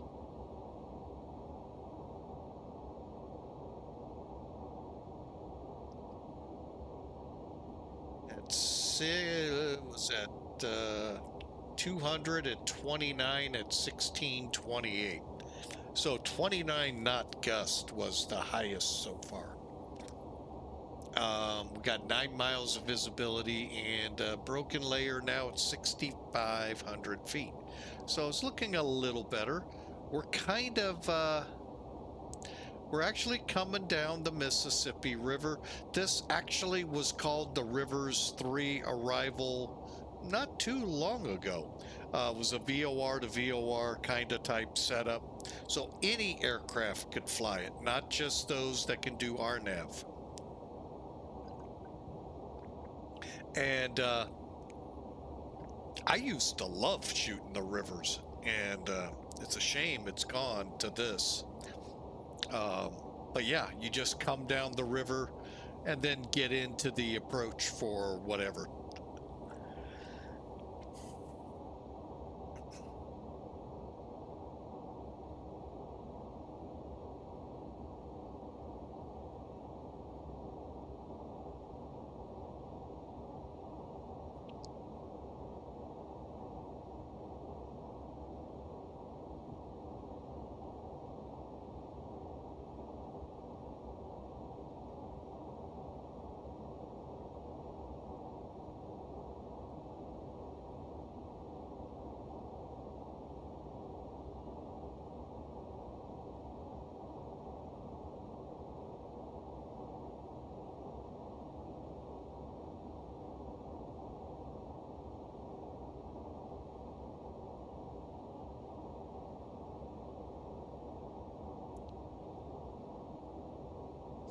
I'll tell you another fun one, if you can get it with the slope and all, is to shoot the ILS over on runway 11. It's actually got a fairly decent grade on it, so it really makes it kind of difficult judging. Would love to hear from real pilots if they've flown it, what, how they prepare for that, because it's kind of a bit of a trick.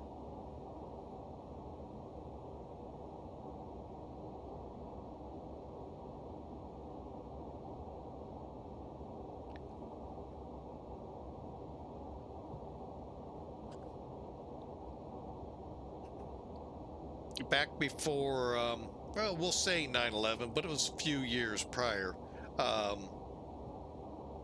There used to be here in St. Louis a place you could go out to and watch aircraft coming in and out. It was always a great time. Me and the family would go out, grab some fast food, and just sit there, watch TWA come in, go out. It was just a cool spot right out across Lambert, the old location of Lambert. And you just sat there in this nice parking lot they had, observed and watched airplanes. For me, it was phenomenal. But of course, Some took it a different way, obviously, and got rid of it. All right, we need to get down to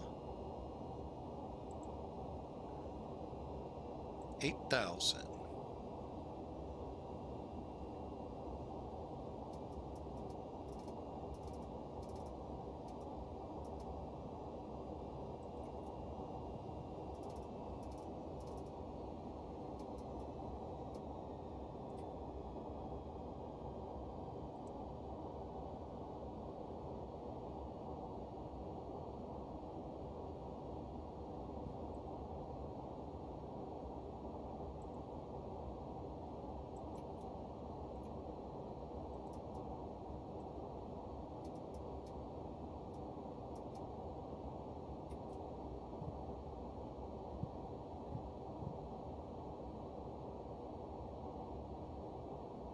Okay, we're gonna make Fiji, and then the ILS for Ruin starts at 6,000. Let me just make sure we don't have any troubles with that.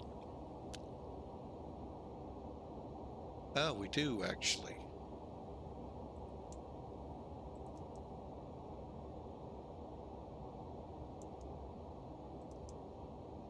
All right, close that off, so we'll go straight on to 6,000.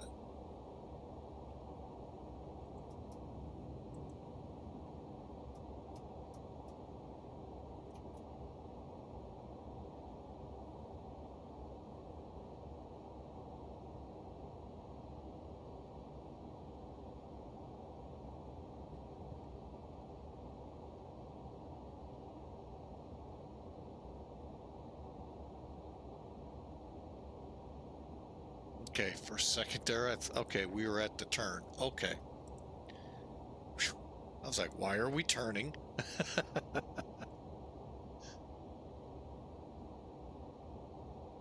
About ready to get on the heading there and take care of that. All right, let's get in here and check RadNav.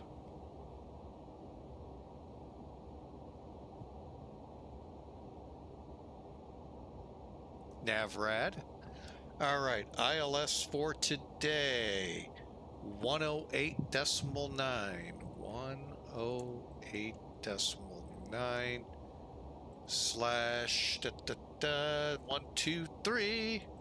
As easy as.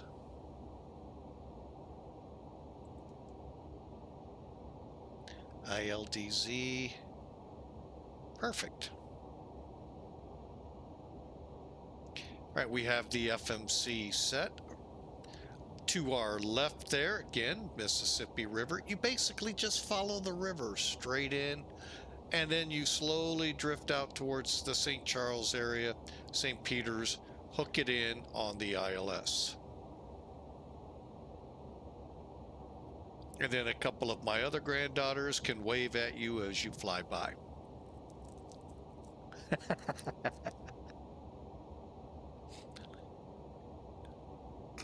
Now, in the foreground here is the Mississippi. Out here beyond this land between the rivers is the Illinois River, which I think runs to Chicago. Don't quote me on that, but I believe so. And then we'll be coming up to the Missouri eventually. All coming in right at about the same area. So, and for St. Louis, there's a lot of neat geologic things. Okay, now I'm a little, no, I'm pretty sure I'm still on track. But anyway, some neat things out here. We're just now coming out of the bald eagle season. A lot of bald eagles are spotted down here for the winter as they start trekking north. So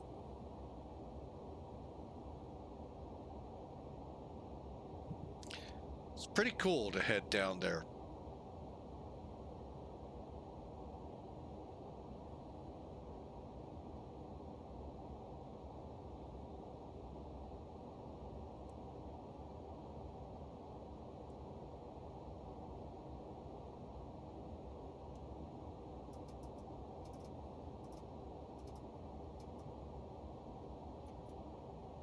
All right, let's get set up for the landing. No. All right, approach DH. DH is 200.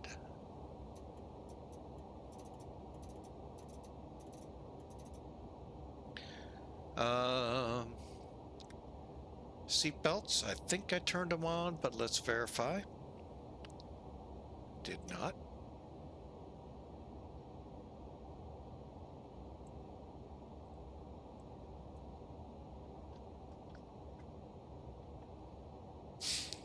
And exterior lights.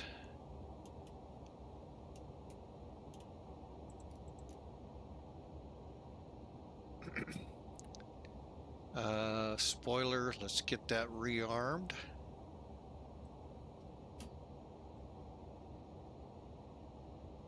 Okay, brakes are set.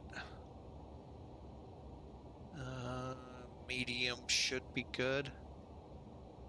And final check, we'll start in on flaps. Crow, yeah, we got an altimeter. 2942. May have changed since. Stabilizer motion. 38.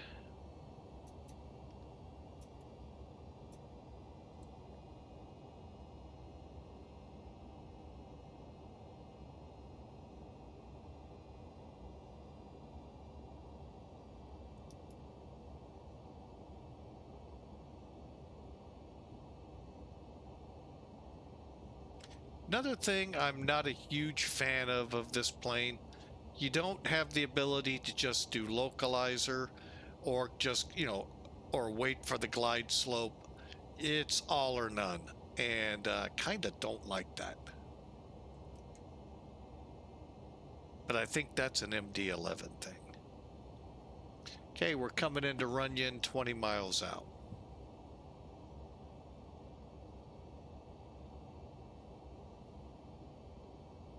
Okay, we're about to get the localizer.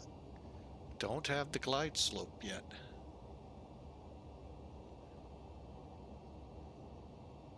We'll see if we can see the runway.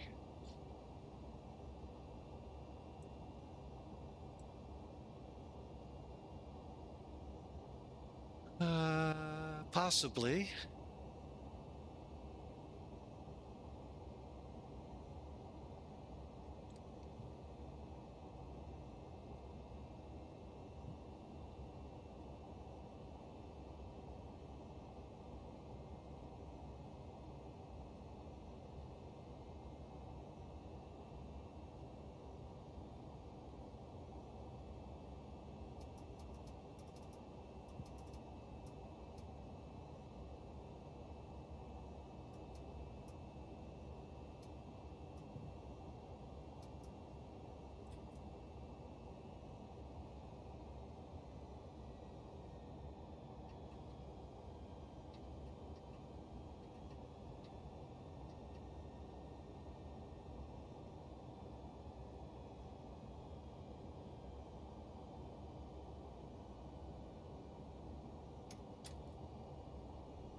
Altitude. Did not get the glide slope.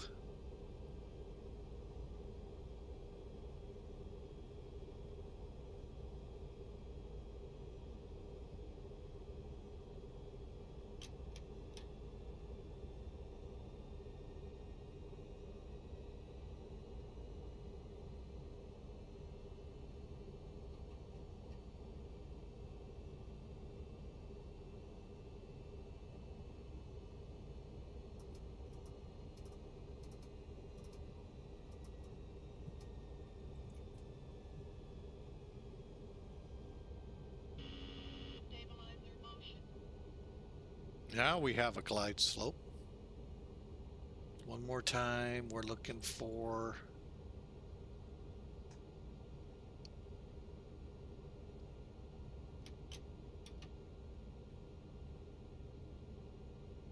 okay, gears down, brakes set, flaps 35.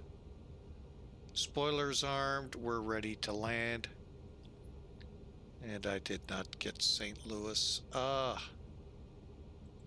See if I can do it real quick. CTAF, KSTL, 18.5.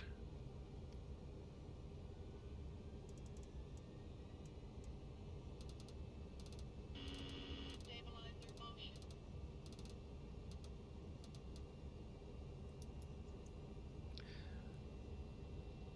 motion. St. Louis traffic, Delta 9572 heavy, 5 mile final for 12 left.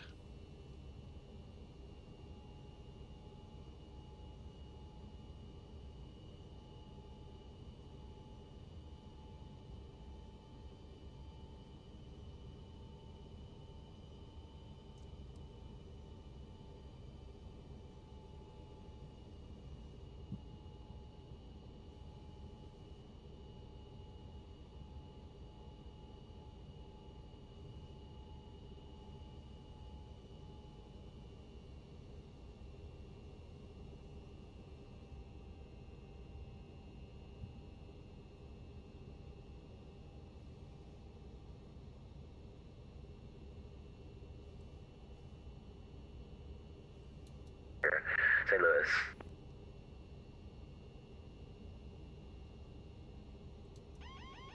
Autopilot. Autopilot.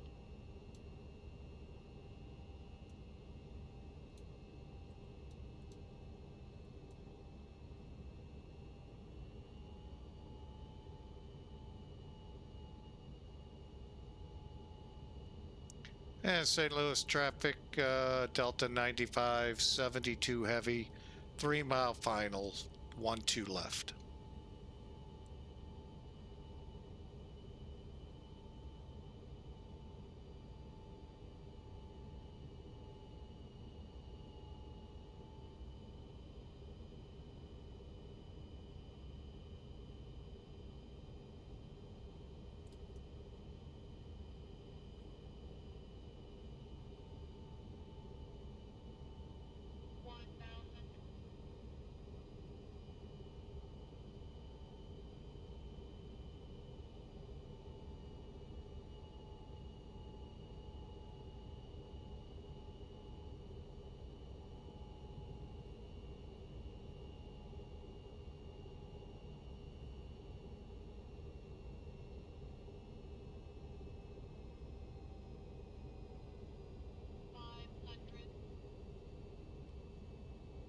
Final. 400.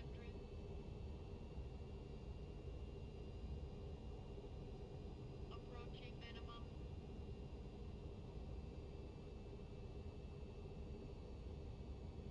200. Glide slope. Glide slope. 100. 50. 40. Glide. 20. 10.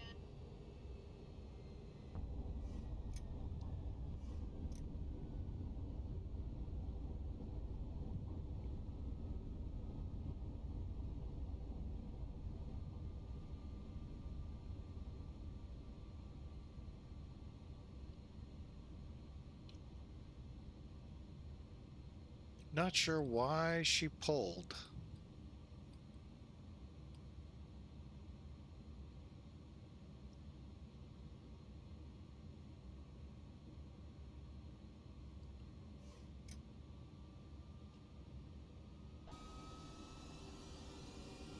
What was otherwise a pretty good landing.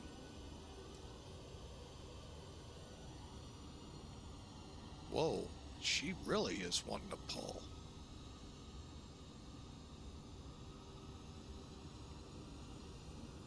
Why is the rudder kicked? Let me clear the runway and figure that out.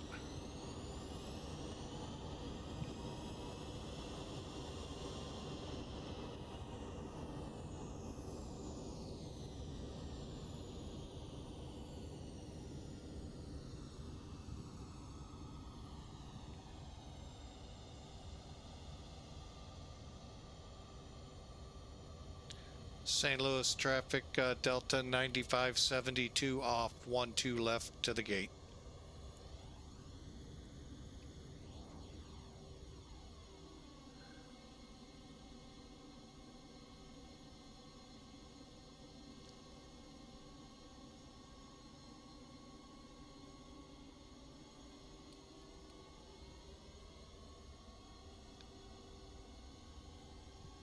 Figure it out at the gate.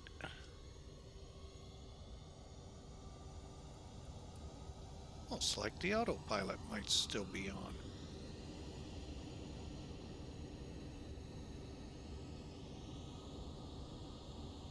Because now it looks fine.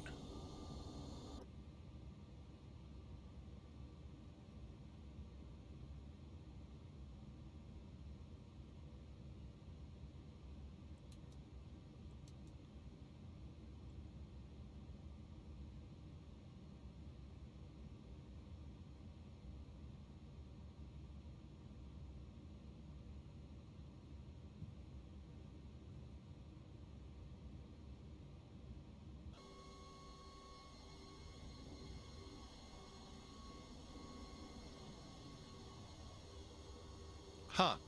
Weird. Kind of had a little bit of a problem there at Minneapolis, maybe too.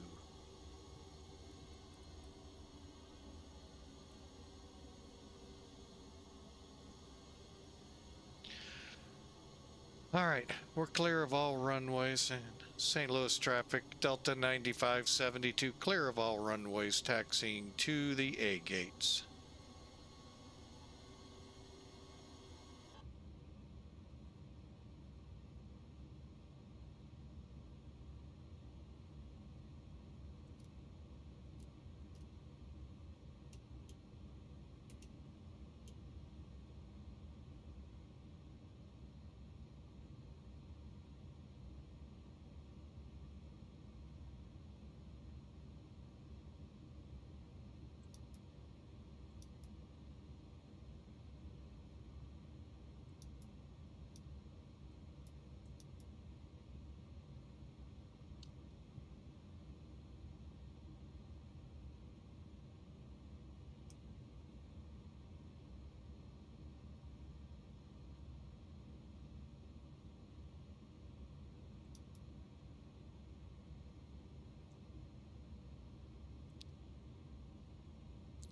And we on engine? Yeah.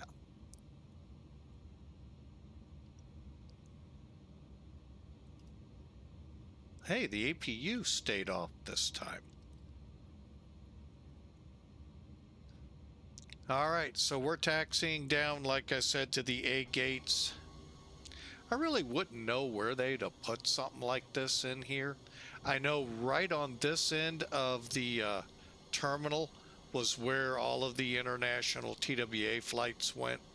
Pretty much this entire two-story structure could house them. And it was set up in a way where they could go domestic or international. It was no change, kind of like what they do right now over at with Lufthansa. You come into E20 something, but it's set up so they can block the door into the terminal and force you to customs, whichever way that is from there. And they do the same here, and you'd go through customs, then re-enter the terminal towards your bags.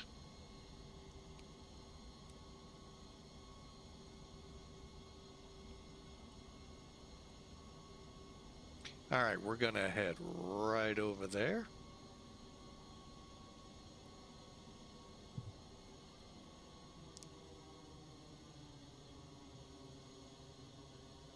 Think I'd like to use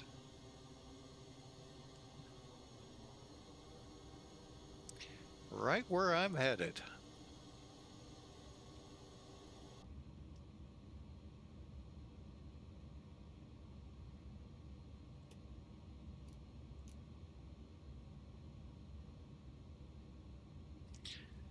Here we go, A10. Great airplane.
Well, that stinks. That's not going to be usable. Oh well. All right, let's shut this bad boy down. Okay, APU bleed on. Trim tab, tree.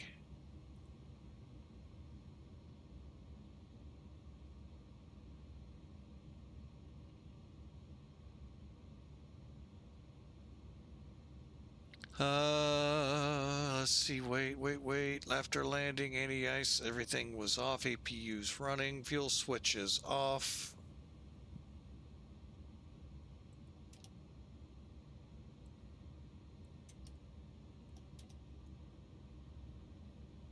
Okay, and it's under that, good deal.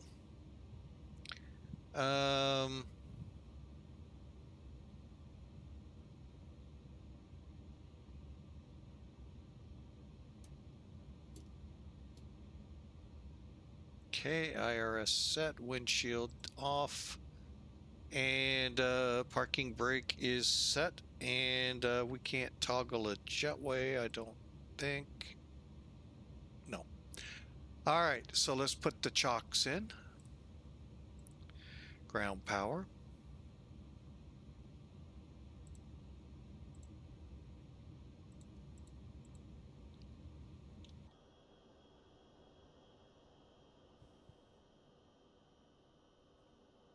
There you have it, folks.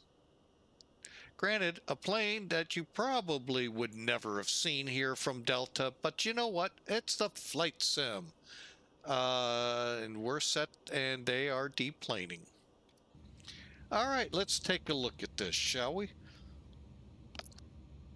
Let me just check some things. Pirate filed. Good deal. And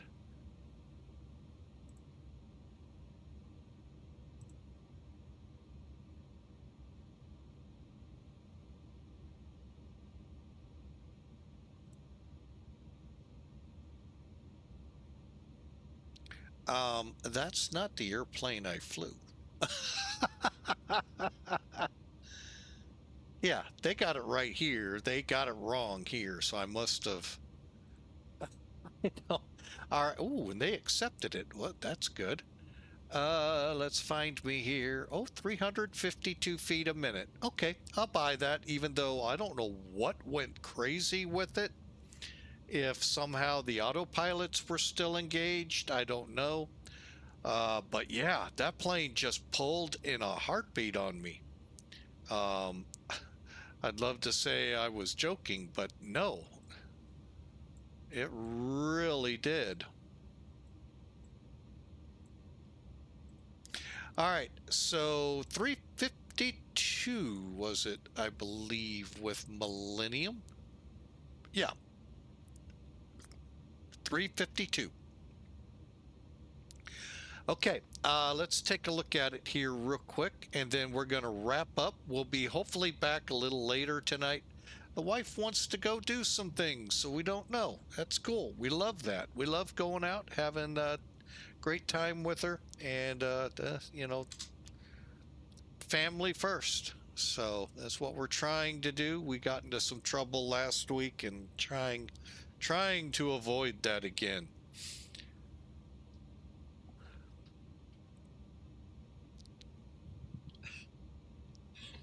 Hang on, the first officer, speaking of which, is here.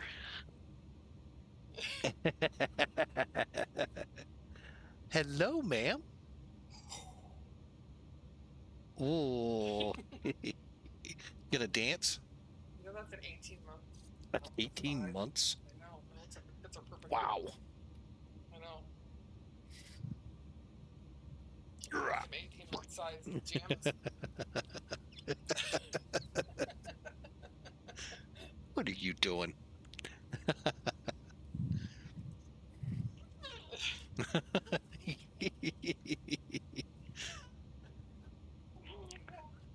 you got out anyway. He jumps over the back of the couch when I don't open up this gate. All right, girl. Oh, she goes nuts in here. All right, well, let's get this wrapped up, shall we? Don't know if you could hear her saying a few things, but she speaks her mind. We'll call her 1-year-old.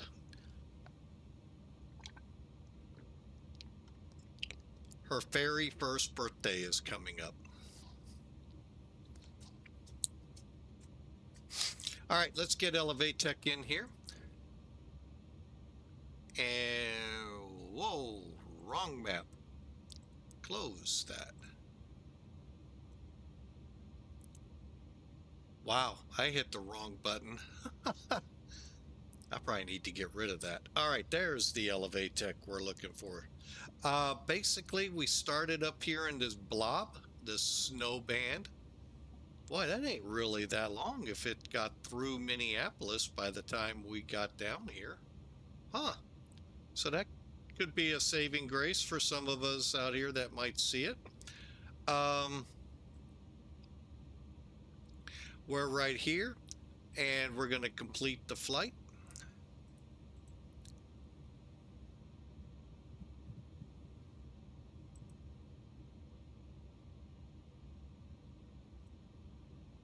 Delta, okay, Elevatech put us in at 351 feet a minute. Speed 149. That's right about on time, and 1.2 Gs. I'll take it. Definitely will. But that's all you get from it. Hopefully they dig in a little deeper like Sim Toolkit. And I don't know how they do it. How these programs do what they do, I don't know.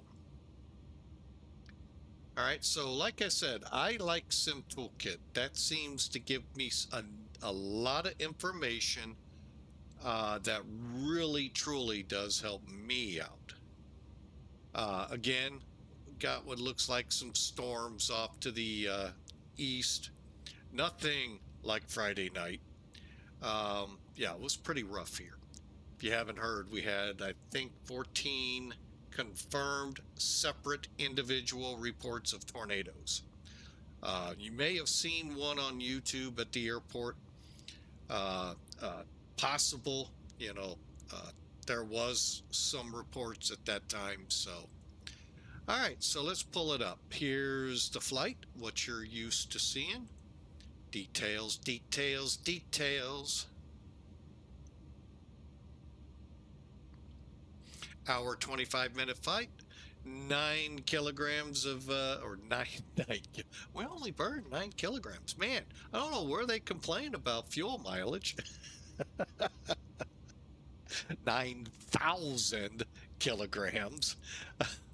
1.3 Gs on the landing, 308 feet a minute at 149. My big thing I like to know is where did I land on that runway? And what are some of the other statistics? Now, I knew we touched down early. Good or bad, you know, it's for you to call. It is a 9,000 foot runway, so, you know, but as long as you're anywhere from the threshold to, in this case, where are the hashes?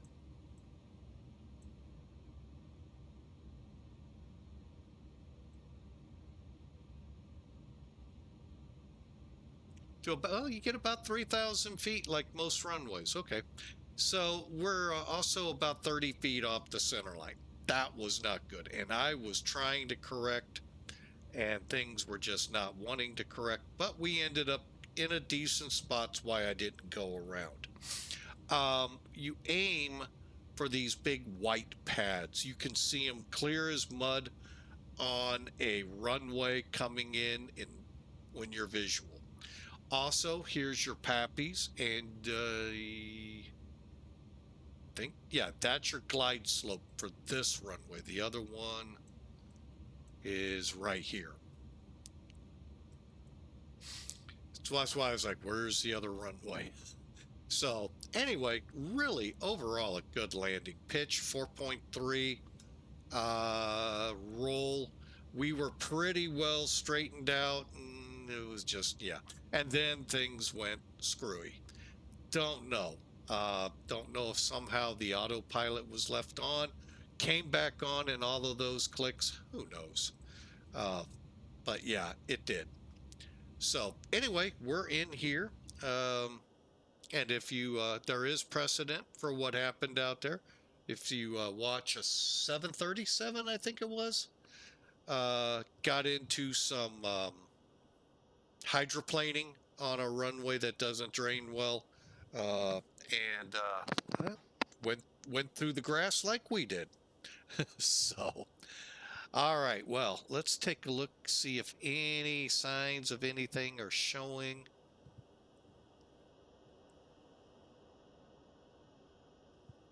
Again, oh, by the way, let me see. Did I actually, let me check something.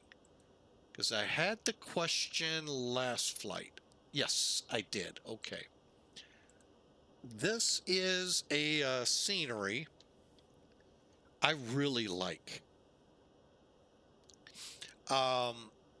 Since I'm from St. Louis, I can tell you right now, the airport itself, maybe not the other side there where the road and all is, but the airport itself, that's Lambert, folks, right here. That is what it looks like today. Now, what the director, what she wants to do over the next few years will look different. I kind of will miss this. Used to have Air National Guard F-15s up there in that area of the airport with that brown tower. Across the way, they're actually demolishing now. But across the way, those blue hangar doors, whatever color you want to call them, right now, GoJet has them. And if you're not familiar, GoJet's a regional airline, I think primarily United, but I could be wrong. But anyway, they have much of their operation over there. But that is the McDonnell Douglas assembly plant. Many of the F-15s, not today, well, they could be still out there. AV-8 Harriers, F-4s, oh my, all the F-4s were built right there. And now, I guess they give it justice, but now they're built in that corner over there.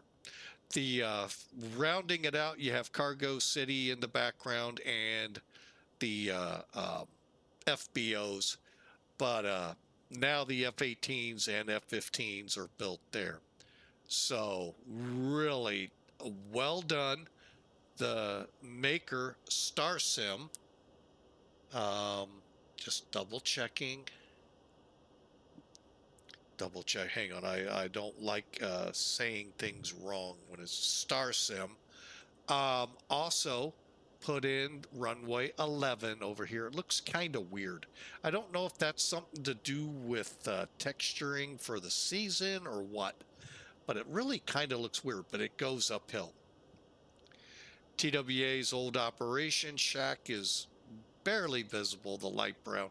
And then if you were to have been here between runway 12 right, 12 left, there was an area out there where you could park that I talked about and watch aircraft come in and out. Now, Lindbergh Boulevard has a tunnel under runway 1129, which then works its way over here.